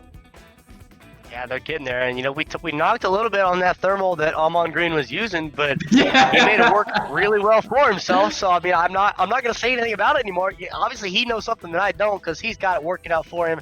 But unfortunately, like we saw, they fell a little short there, moving on, because they're facing off against Mitch Garver's team, who they're good, right? We've seen them play very well from the beginning to the end of this tournament, and they got down here by a single round. That's the only reason they were in the losers bracket. They lost one round to Brett Phillips' team, and that's why they're facing off again in a best of 3 in this grand finals now. But I mean, not to mention, we also have your brother's team, Shane Vereen. I heard you talking a little bit there in the break. You're gonna send him a text message after this is all said and done. Figure it out. What's gonna be in that message? I'm curious. It's gonna say "figure it out." Period. Short and sweet. I like it. It out, short, sweet, and to the point. He's gonna know exactly what I mean. But I tell you what, once I let him know how good the baseball teams went, he's gonna take that to heart. I'll be sure Amon understands. Hey, this is bigger than Team Green. This is about football versus baseball. Next week, I need more. And we are starting off here in the baseball grand finals. That is going to be Brett Phillips on the Allegiance side and Mitch Garver on the Coalition side. And Bomb's already down. They've already got numbers advantage. And this is shaping up to be a good start. Like I said, maybe a little bit of a change between the maps between 1, 2, and 3, depending on if we get to the best of 3. But a great little peek right there on the angle, locking down this bomb site. They get bombed down, and they get all the kills. That's just a great finish right there. Mitch Garver clutching this one up. And I'm not going to say if there's an MVP of the team, but Mitch Garver, the last 2 rounds we've seen him play, has been he's on it. He's rolling right now. I tell you what, every time that we cut to his screen, he is doing something great. he's always doing something great, and that's not by accident. And hey, as a team leader, you take pride in that, right? And if his team follows suit, they could be headed to a revenge victory. So they've already got the first round, and that's as good of a start here as we're going to get. We are in the grand finals. We mentioned going to be a pretty close matchup. You see the roster right there. 14 Phillips spectating in on his screen. He's got Matt Duffy, Gavin Lux, and Willie Calhoun. Saw Lux putting in a great performance there earlier on, getting 15 kills in a match. Going to start this one off, getting a headshot there onto Mitch Garver. And so he's done his pretty good, pulling his weight. Willie Calhoun's done the same thing. And I mean, all of these players they've done so well. And there's a reason that Brett Phillips recruited them and brought them onto his team, because he knew they were worth it. Oh, it was no accident. I tell you what, no matter how many professional athletes are in a specific sport, those circles are small. Everybody knows everybody. So when he says, I went out and recruited everybody, that's exactly what he means. He fielded countless numbers of guys who would have been more than happy to come on this team. But you know what? He made sure he got the best. As we saw there, they are showing their talent and evening the score with a brutal final kill. Yeah, really good timing there on the flash. I mean, just half a second earlier, that would have been a great being able to turn the corner, just completely blinded. Would have had no idea. But, I mean, still getting the kill, evening it up at 1-1. Brett Phillips, they are starting to figure it out. We saw them the last time they played. They dropped the first 2. They went down 2-0. And then they came back, and they started to win round by round. Once they get that adjustment, once they kind of figure out their angles, figure out their map and call-outs, Brett Phillips, they have that communication, they have that awareness, they know exactly what they want to be doing, and they're making it work. And it's one of those things that you always hear in sports of not peaking too early, right? You don't want your best game in week 13 of the NFL season. You want your best game in week 16, right? You want to roll into the playoffs with some momentum. And I think that's what we've seen with both of these teams. The last time we saw either of these two, they were firing on all cylinders. No fatigue setting in or anything like that, and we are getting everybody's best efforts here, and that's all you can ask for. And I mean, that's pretty much all you would expect out of either one of these captains. You know, they want those teams, but that is Stove, who I can imagine would be Steven Gonzalez, getting 3 kills on that round alone. And that's a great performance from him, being able to secure this round, putting him up 2-1. You see Mitch Garver as well. He has Tyler J and Brady Aiken, the 1 catcher and 3 pitchers coming together on his team. One of which is an Indian, too. That's the most interesting part. It really is. You keep bringing that up, and I love it, man. The fact that they have all their bases covered as far as that full division is unbelievable, and I wouldn't be shocked if there's fan bases of every single one of those teams riding high, because don't think that the smack talk stops with the players alone. There are fans here saying, hey, well, my guy's a better Call of Duty player than your guy. It all means something. And if I know anything about Kansas City fans as well, I mean, they love their outfielders. You know, Lorenzo Cain was a huge, huge part. I mean, everyone would just yell "Low Cain" every time he came out to the field. Mike Moustakas, they would just yell "Moose" the whole time. And it's like they love their outfielders. And Brett Phillips he's starting to build up his reputation in Call of Duty and esports. He's starting to make a name for himself online on Twitch as well. So he is certainly going to be a fan favorite. I mean, the fan service he's going to be able to offer Kansas City is phenomenal, and they're so lucky to have a player like him on their roster. Absolutely. I mean, talk about a loyal fan base, which is why, although it's a different sport, which is why it was so awesome for the Chiefs to get that win. I mean, talk about a fan base who just deserves it all. A couple years removed from that Royals win, and for that Chiefs program, which is also why it's so disappointing that the whole quarantine situation went down, because all things considered, Kansas basketball was trending upward, and to get both of those championships, the 2 sports that you could argue that state cares about the most, to have both those championships the same year would have been awesome, but maybe next year. Yeah, we'll get them. We'll get them next year. That's the whole point. We're putting stuff like this on to get that relief fund, so we can get things back to quote-unquote normal as quickly as possible. Because of the fact that, I mean, everyone loves their quarantine time and their own alone time, but at some point, something's got to give. I sure hope so. But you know what? In the meantime and afterward, we are more than happy to watch these guys battle it out at Call of Duty. And, I mean, a battle is absolutely what's happening here. It started out 1-1, 2-1, now it's 2-3 in favor of Team Phillips. The Hail Mary across the middle of the map. How about that? What a throw. Are you kidding me? That's some precision passing if I've ever seen it. Speaking of Kansas City football, that's Pat Mahomes level right there. My gosh. He didn't have to see his target. Oh my goodness. That's the no-look special. That was gorgeous. I don't even know how, like, that's a whole other conversation, is the freak of an athlete that Patrick Mahomes is. It's insane what he's capable of. Gosh. I mean, his first 3 years, really 2 years of actually playing, but his first 3 years of a career, I know we haven't seen anything like it before. I don't know if we'll ever see it again. At a position like quarterback at that, right? To put up the numbers he's putting up, the success he's putting up, the teams that he's beating. It's not like great teams are losing and they're finding the easiest path to a greatness. No, they are beating the best teams, putting up crazy numbers. I can honestly say, even after only his 3rd season, we have never seen anything like him. And now you got to wonder if we'll ever see anything else like him going forward. I mean, I was about ready to just go off right there on Gavin Lux about how insane he's playing this game right now. I'm sure Brett Phillips is really proud of him for how well he's doing. Unfortunately, just got caught in a sprint right there, but he picked up 2 kills in a 3-on-1 situation. And had he known that the other player was there waiting, he probably could have finished that ace and cleaned that one up. But I mean, Brett Phillips, he talked about he recruited his team, and Patrick Mahomes, just like I feel like he's one of those players that has the capability to be a multi-sport athlete. I mean he's good enough. He played baseball, he played basketball, he's played everything under the sun. just like a lot of athletes do growing up. They play whatever will accept them into it, but Patrick Mahomes doing it at a whole nother level. We had Deion Sanders in this tournament as well who did that. We all of this talk right now going around about Michael Jordan. The documentary series that's going on right now about him and his entire experience going through the finals in his career, going from basketball to baseball and back. Like, there are very few people in the world that are capable of that, and I feel like Patrick Mahomes probably is one of those that could pull it off.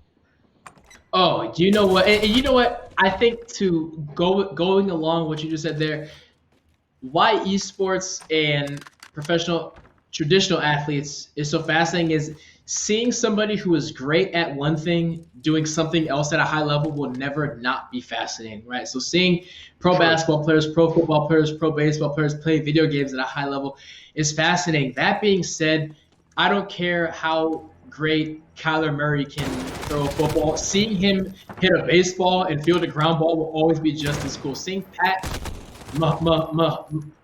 Mahomes shoot a basketball shoot. I mean, he got in trouble for playing basketball, and he's like, I just love doing it. Seeing Odell Beckham forget that legendary one-handed catch. Have you seen him kick a soccer ball? I mean, it's seeing these guys do different things at such a great level. It will always be so fun to watch. And I mean, right now, Team Phillips, they're showing their prowess here on the sticks. They're going to get the defuse and the win, put them up 4-3, and this is just as close as the first time these two played. And I mean, it's nothing short of entertaining. These guys are insane, and just how close of a matchup this really is. And for how well Almon Green was playing against Mitch Garver's team, like, I can't help but imagine that this would have been just as close had Almon Green been here as well, just because this is completely two different play styles. I mean, you're playing two completely different teams. Almon Green's team, a little more conservative, a little more slower pace, a little patient to be able to get themselves in the position to get the kills, whereas these two teams, they're just at each other's throats the whole time. They are wasting no time.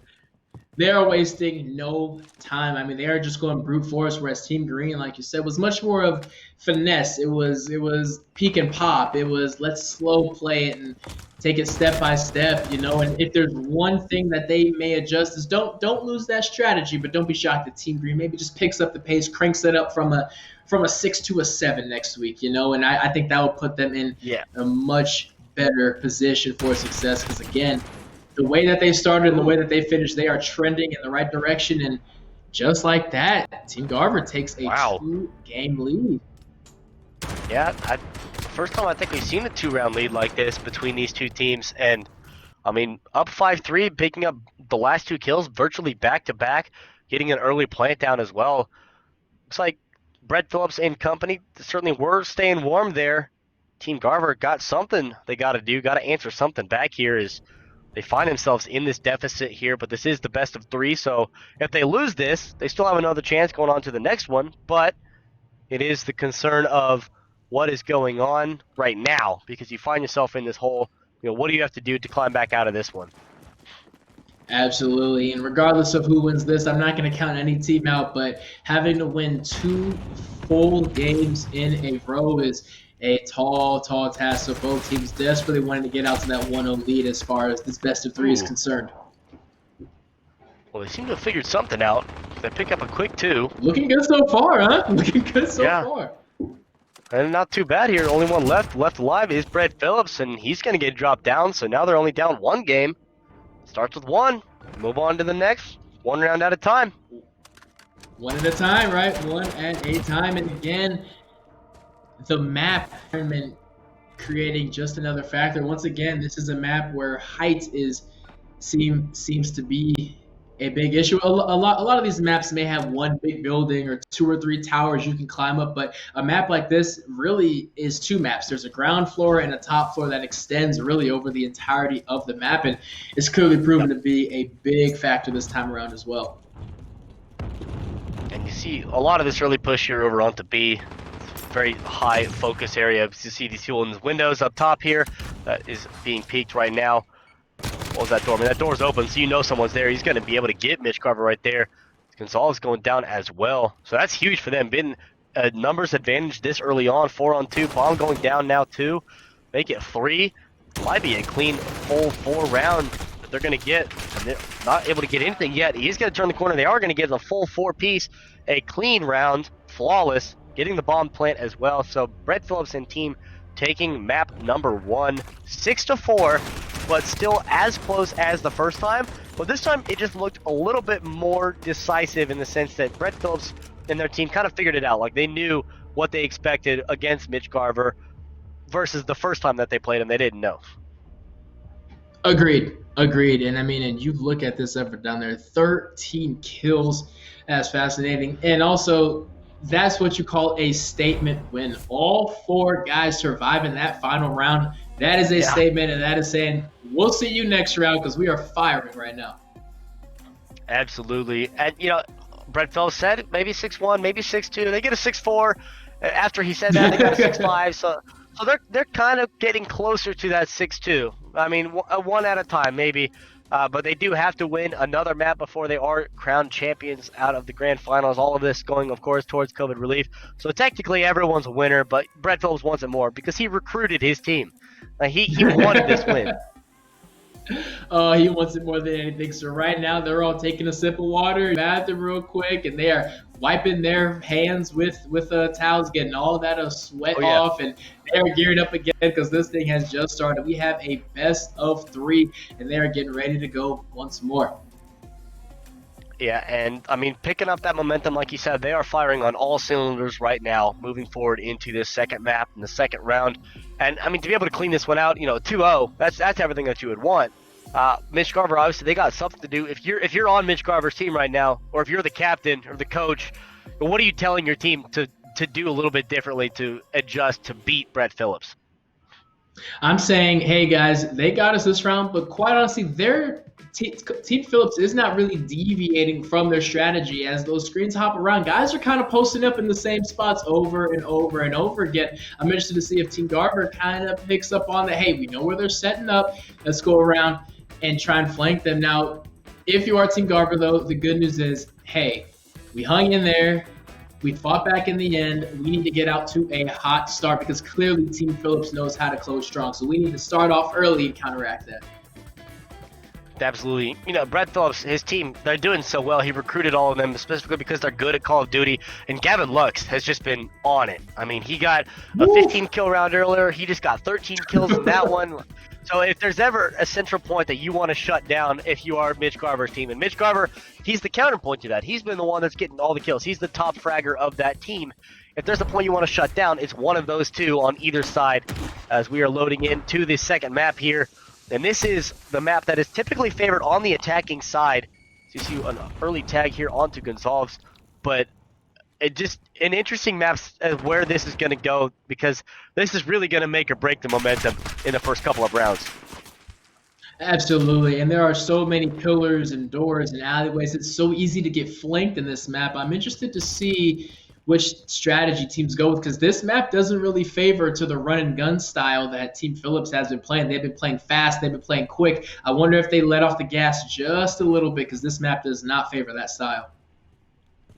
Yeah, and 100% of the focus is going to be around the A side because, you know, B is just so far back. It's so hard to get there. And unless, you know, someone makes a long rotation all the way around, they're going to be going towards A about 85% of the time. And, I mean, they picked the bomb up, so they're going to be finding their next rotation. But time is ticking, so they're going to have to find somewhere to go. And he does make the long move towards the B side. That's a long run. That is a long run, and you only got 20 seconds. So he's going to get the plant, and it's going to give another 40 seconds now. Team Phillips has to react and has to come up with an answer. But the fact that Mitch Garver's team is already here, already posted, and they are going to be able to get the kills and the win out of that one, even after planting. It's like...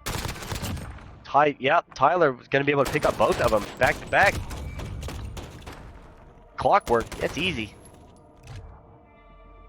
Right where they wanted them. I mean, they had to get out to a hot start. We know how Team Phillips closes in that fourth quarter, we will call it, and to get out to a hot start would be huge for Team Garver. That's, I think, the only way you can beat Team Phillips. You got to snag 2 of those first 3.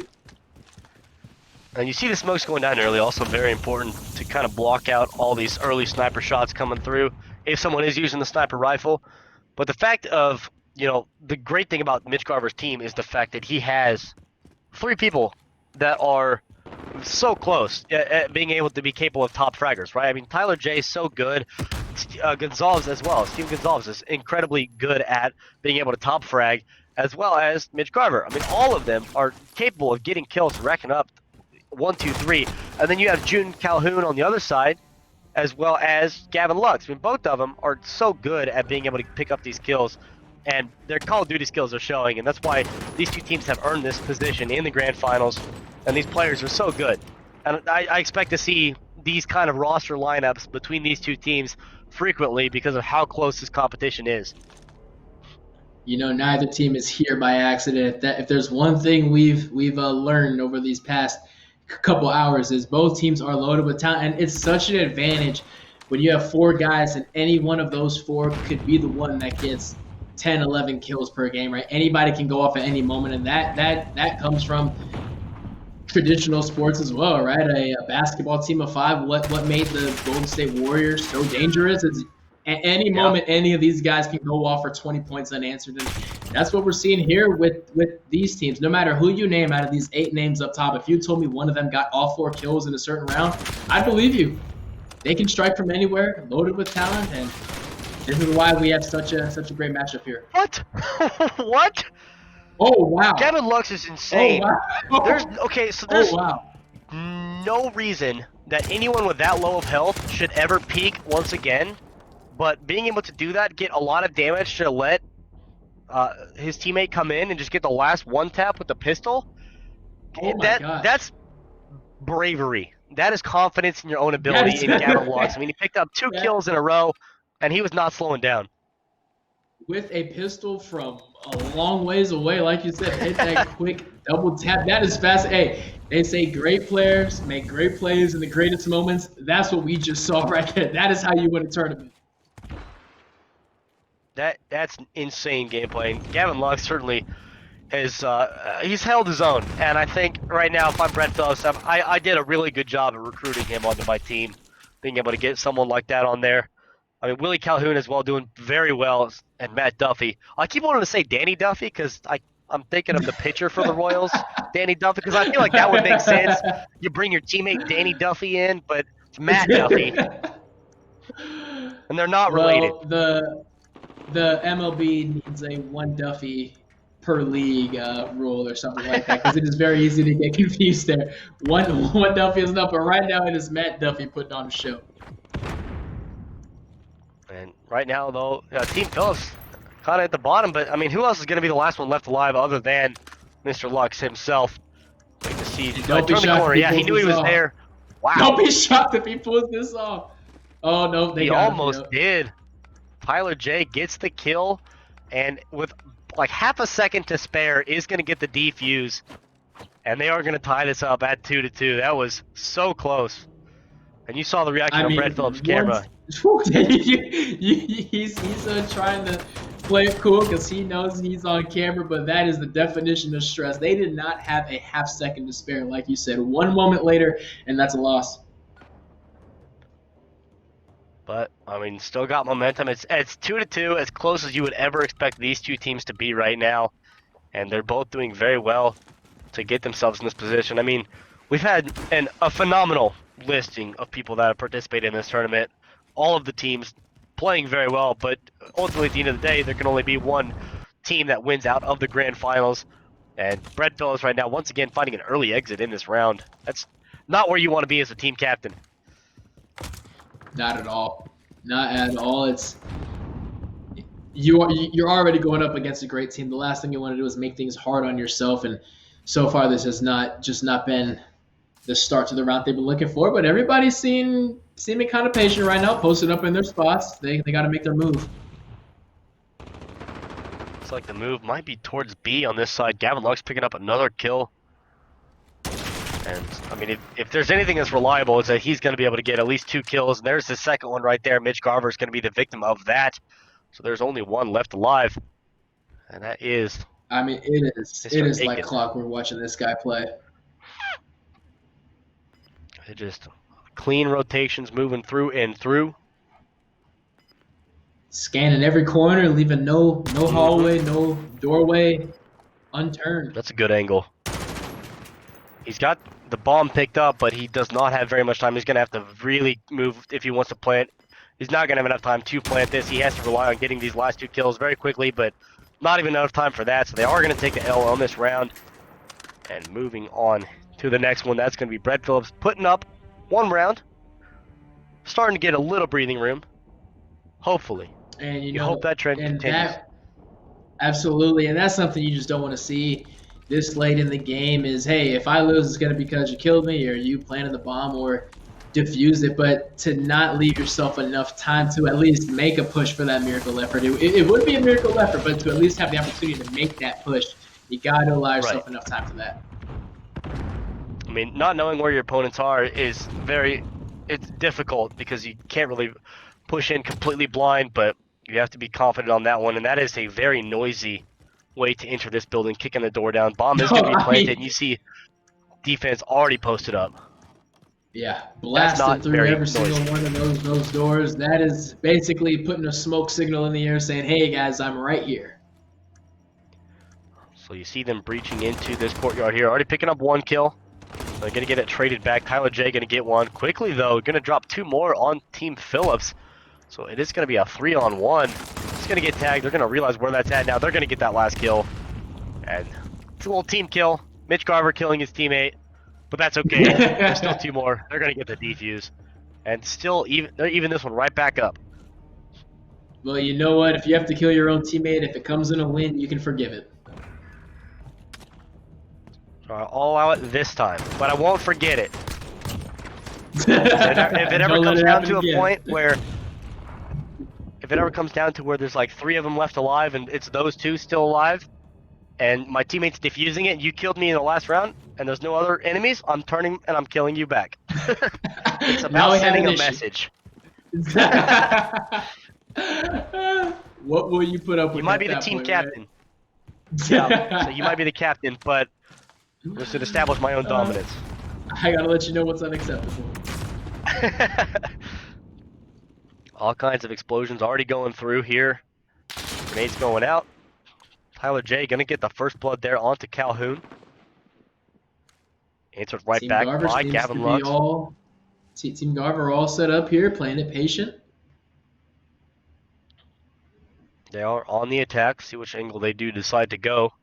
They do have numbers advantage now as well.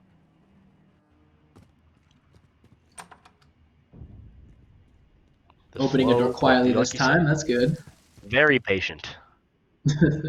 Very patient round here. Very patient round. This is interesting. I think the stakes as this starts boiling down is starting to get to them a little bit. Pressure's on. Yeah. I mean, and realizing the sense that now it's all tied up. I mean, you were up 3-2. Maybe you could breathe a little bit easier. But now when it's tied like this, play it smart. They're going to go with the bomb plant at B, which is not really what you would expect to be traditional because everyone usually goes A, but you already see that their defense is posted up there ready to go. And they have numbers advantage as well, so going to be interesting here. But of course, Lux is going to get the first kill clean. Of course he is. Of course he is. There's nothing you can say about Lux at this point that is going to surprise me.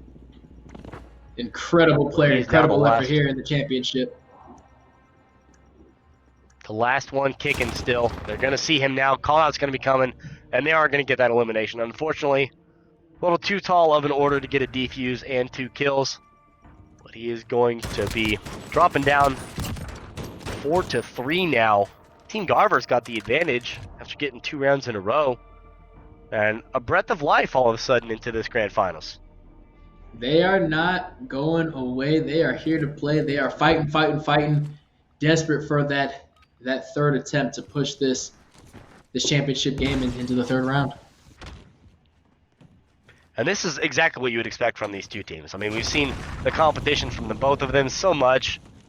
And just the little chip shots in between rounds as well. I mean, they just know, what they're feeling. And being able to get the first kill there onto Gavin Lux, the top fragger, who is the most dangerous man on that team, is huge for them.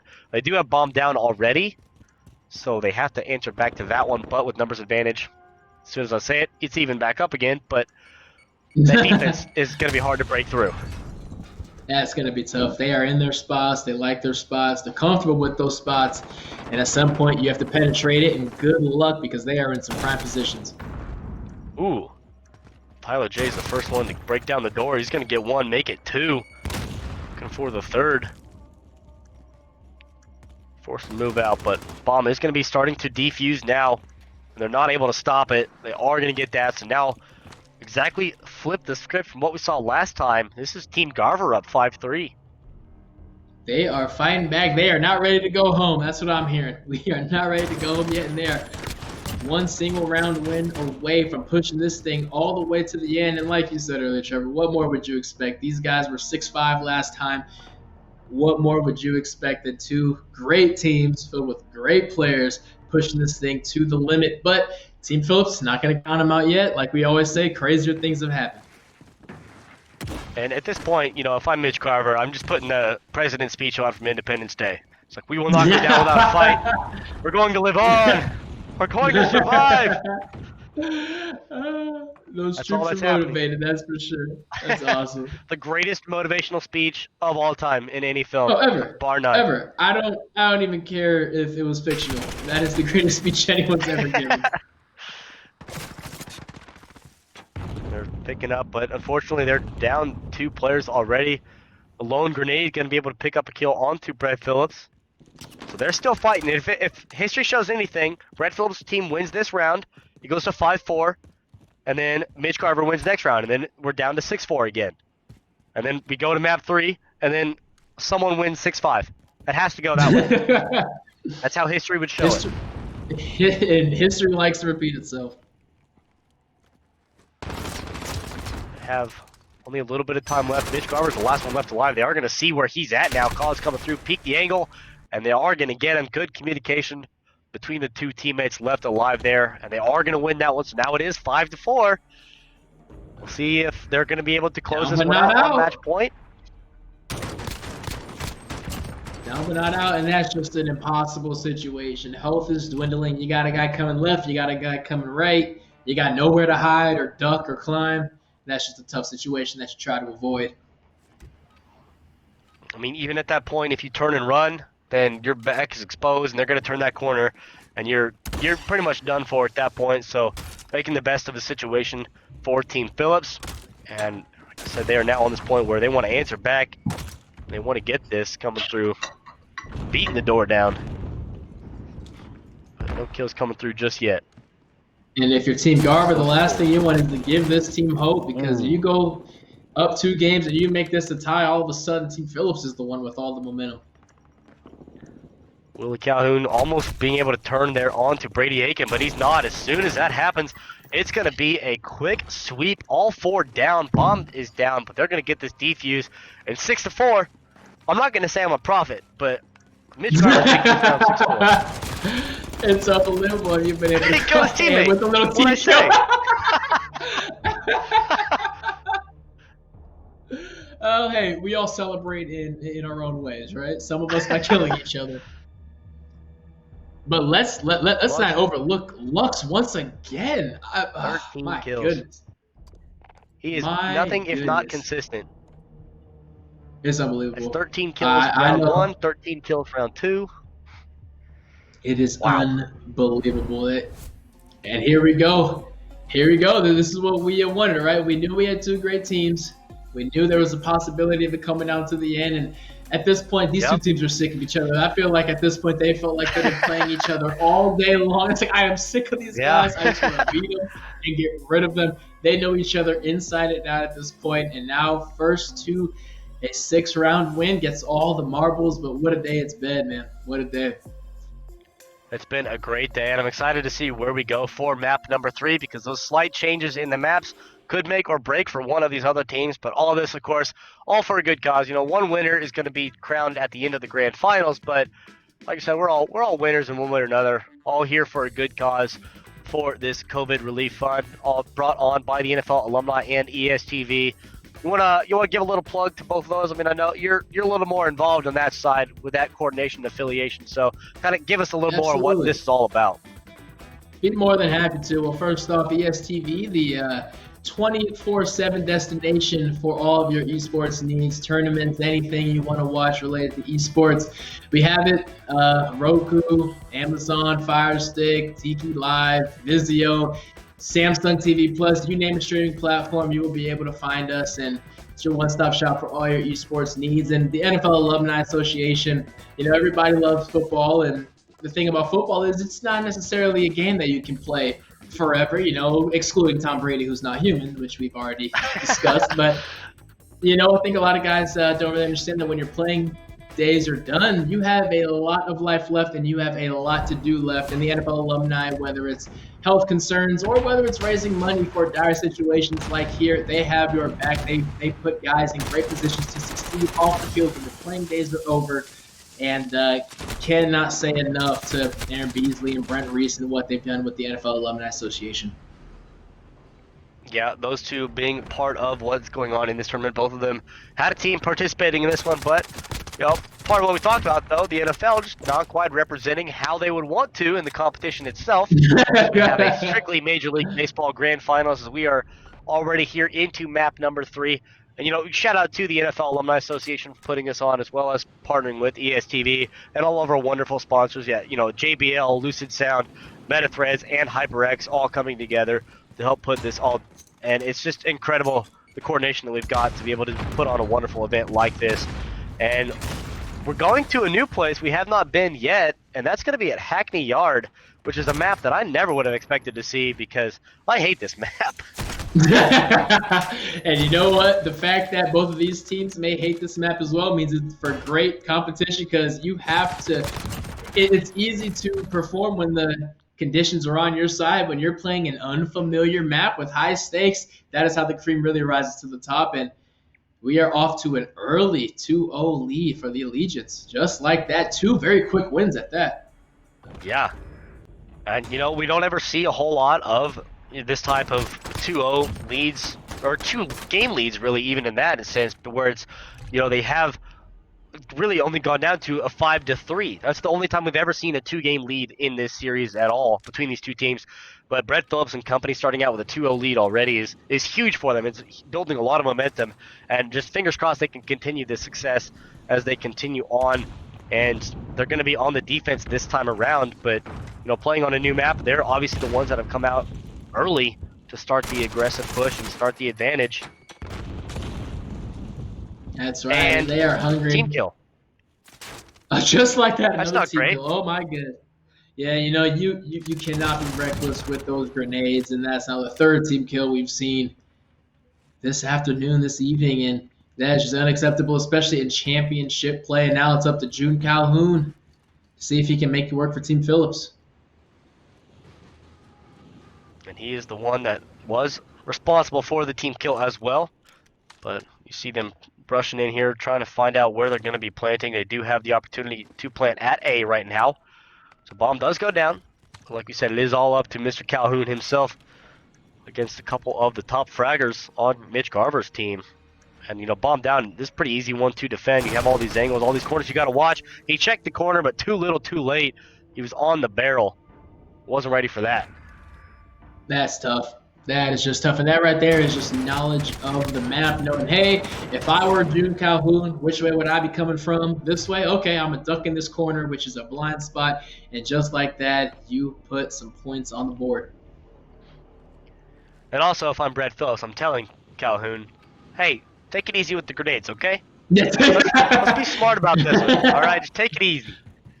I don't care if we're in a championship. I'm officially putting Calhoun on grenade suspension. He's in grenade timeout. You are not allowed to use grenades anymore because you are blowing us to pieces. Well, they're losing Gavin Lux early on in this one. Bomb already down, though. If there's anything that they do very well, it's they get early control of a site and they plant very quickly. Fortunately, they did lose a player. That's only possible with knowledge of the map. That's only possible with great communication and, of course, great players, and they are just executing this strategy well. But right now, backs against the wall as Team Garver not going down without a fight, trying to make this equal. He's going to have to do something back. He did have to run around, is going to get taken out. Matt Duffy getting dropped right there by Garver himself. And, I mean, a good setup. They had a good positioning. but unfortunately, there's lost numbers. They had a couple of firefights where you get a 1-for-1 trade, but the fact that they're already down 4-3 in numbers, there's nothing else they can do on that one. And just one more bullet to the Achilles is what got it. Just like, hey, they call it the Achilles heel for a reason, right? Yep. So 2-2 now. We saw Phillips pick up a first couple of quick rounds. Team Garver coming back in this one and saying, once again, it's not going to be that easy. We're not going to let you have it. And, you know, honestly, it's just one of those things where you kind of feel grateful because a lot of times teams get to this stage and they kind of fall apart. They're tired from playing all day. They start to lose focus. They start to get sloppy. But to see both of these teams playing at their highest level still, what a treat. And what a testament to them. Hey, I know it may not be bacon in the sun playing 9 innings of baseball, but there is a mental fatigue, a significant one at that, going on 3.5 hours now. I mean, they are still locked in and loaded. This is momentum starting to shift over towards Mitch Garver's team, though, as they've just picked up 3 more kills, and they have bomb down now, so it is up to Mr. Calhoun once again. Does get a good flank there onto Mitch Garver, so 1-on-1 with Tyler J being last alive. Bomb down, he's going to get the kill, and they are going to get this defuse. So Brett Phillips coming back, they're able to get this one thanks to the clutch play from Mr. Calhoun. See, when he's not throwing grenades and blowing up his teammates, these things are possible. Yeah, just like that. Stick to your gunplay, leave the grenades alone, and maybe leave the grenades alone.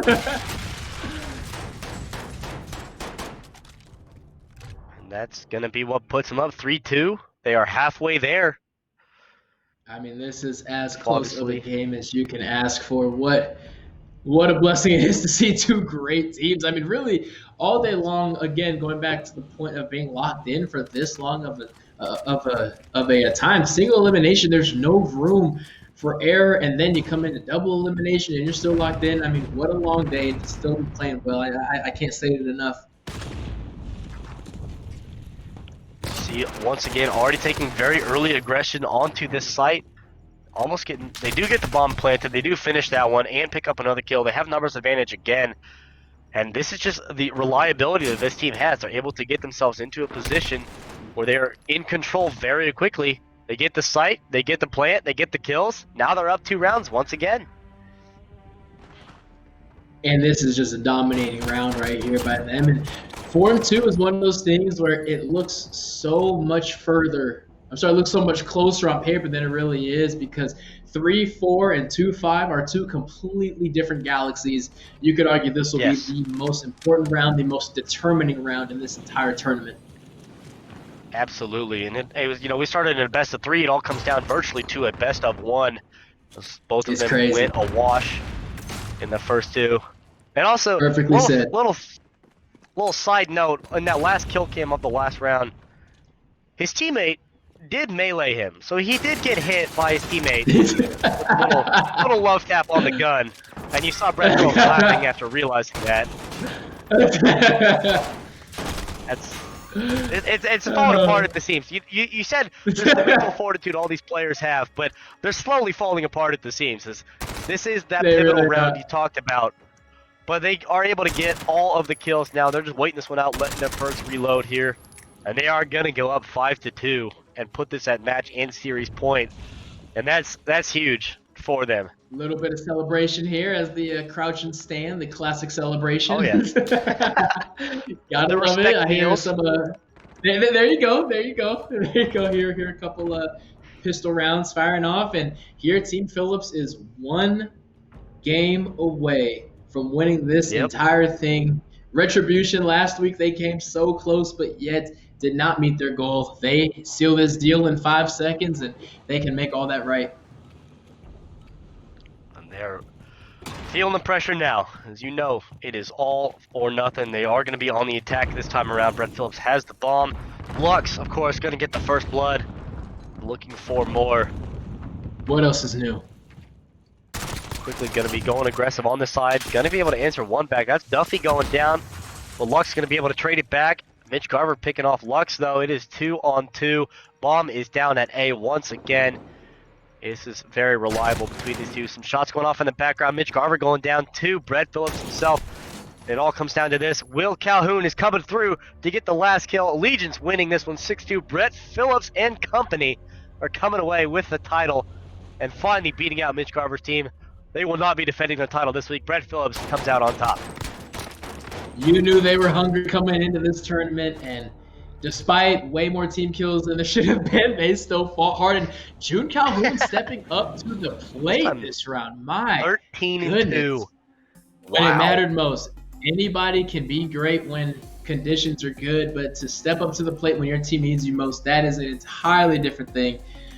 And here, June Calhoun steps up to the plate, but not to discredit anybody else on that team. Tremendous efforts by everyone. They deserve that win. Through and through, they deserve every bit of this title that they just got. And, that was just a great matchup from all 3 of those maps. I mean, all those teams played so well. Lux did so well, getting all these kills in the clutch, coming away with 2-on-1, 3-on-1 situations, and almost able to distract long enough to be able to get that win on that second map. But we saw a handful of times where it just went back and forth, and all of those teams had reliable players that were really good. I mean, all those players on Brett Phillips' team were good at Call of Duty. He recruited them. He called out their agents like, look, I know you might need them for a little off-season training or something, but I have a tournament coming up. It's really important. Absolutely. And, hey, who knows when baseball camps are going to open again, but only a few people will be able to roll into baseball camp already with a championship under their belt. Exactly. And everyone on Team Phillips will be able to do that. They fought hard, man. They showed out. I mean, going back to round 1, we even said it here. Hey, they look like a team that's going to compete for this title, and sure enough, Absolutely. they do exactly that. As you see the full roster of everyone that participated today, ultimately Team Phillips, team number 1, coming out on top of that one. They started out playing off against Aaron Beasley's team, moving on to face off against Sal Giardina, who also had Ahmad Bradshaw, Kyle Tucker, and Daniel Gafford. So, I mean, that team was pretty much the most diverse of everyone that had someone from every virtual realm of athlete. And they continued to move on then to face off against Mitch Garver the first time around, and a great matchup there before they ultimately came back to beat Mitch Garver and company again. But we also had, Brent Reese here coming in, Orleans Darkwa, who had Deion Sanders on his team, your brother Shane Vereen coming out and leaving a little bit earlier than they would have hoped for, probably missing that crucial effect that you gave the team, and Amon Green as well. I mean, they did so well in both of these weeks, and they're going to be coming back next week, thirsting for a position in the grand finals. Absolutely. Tremendous efforts all across the board. And like we've said, what a great cause to get out, compete. I know we're still trapped in our homes, but we can escape to the virtual reality of COD for a little bit. This has been great, man. This has been great. Yeah, it's been fantastic. I mean, it's amazing that we had everyone here participating, all of the players that came together for this one. The NFL alumni as well as ESTV coming together to put on this event for COVID relief. You can visit NFLalumnihelp.com for information on donating to the relief fund, as well as on @NFL Alumni. Any information could be posted there as well. For all of the updates, it's been a phenomenal event from all of our sponsors as well. JBL, Lucid Sound, Meta Threads, and HyperX all coming together to help put this event on. Warzone last week was phenomenal. Search and Destroy this week. What are you looking forward to next week? Early prediction. You think Brett Phillips coming back? You think he's going to defend his title next week? I mean, at this point, you have a team full of great players who are only getting hot by the end. I mean, you got all 4 guys on that team who put up a 10 kill or more round. You got 4 guys averaging 10 kills around. I mean, how can you count out against it? But one thing I will guarantee, I will make sure that the NFL will be better represented next time around. Okay. I love baseball. If there was no football, baseball would be my sport, I promise you. But that's unacceptable. NFL will get their stuff together. But what a fantastic event. Thank you to the NFL alumni. Thank you to everyone who has contributed, and anything that you can, it all makes a difference. Thank you to Allied Esports for making this whole infrastructure possible. And Trevor, this has been a blast, man. It's been amazing to be able to put this one on. And, NFL players take notes. Brett Phillips recruited his team. Maybe it's time for you to start making some phone calls. Get the texting, get the tweeting, get the DMing, whatever you got to do. Absolutely. Well, for Brock Vereen and myself, Trevor McNeil, it's been a blast being here. For everyone else, thank you for watching, and have a wonderful afternoon. We'll see you next week for some more competition. See you next time.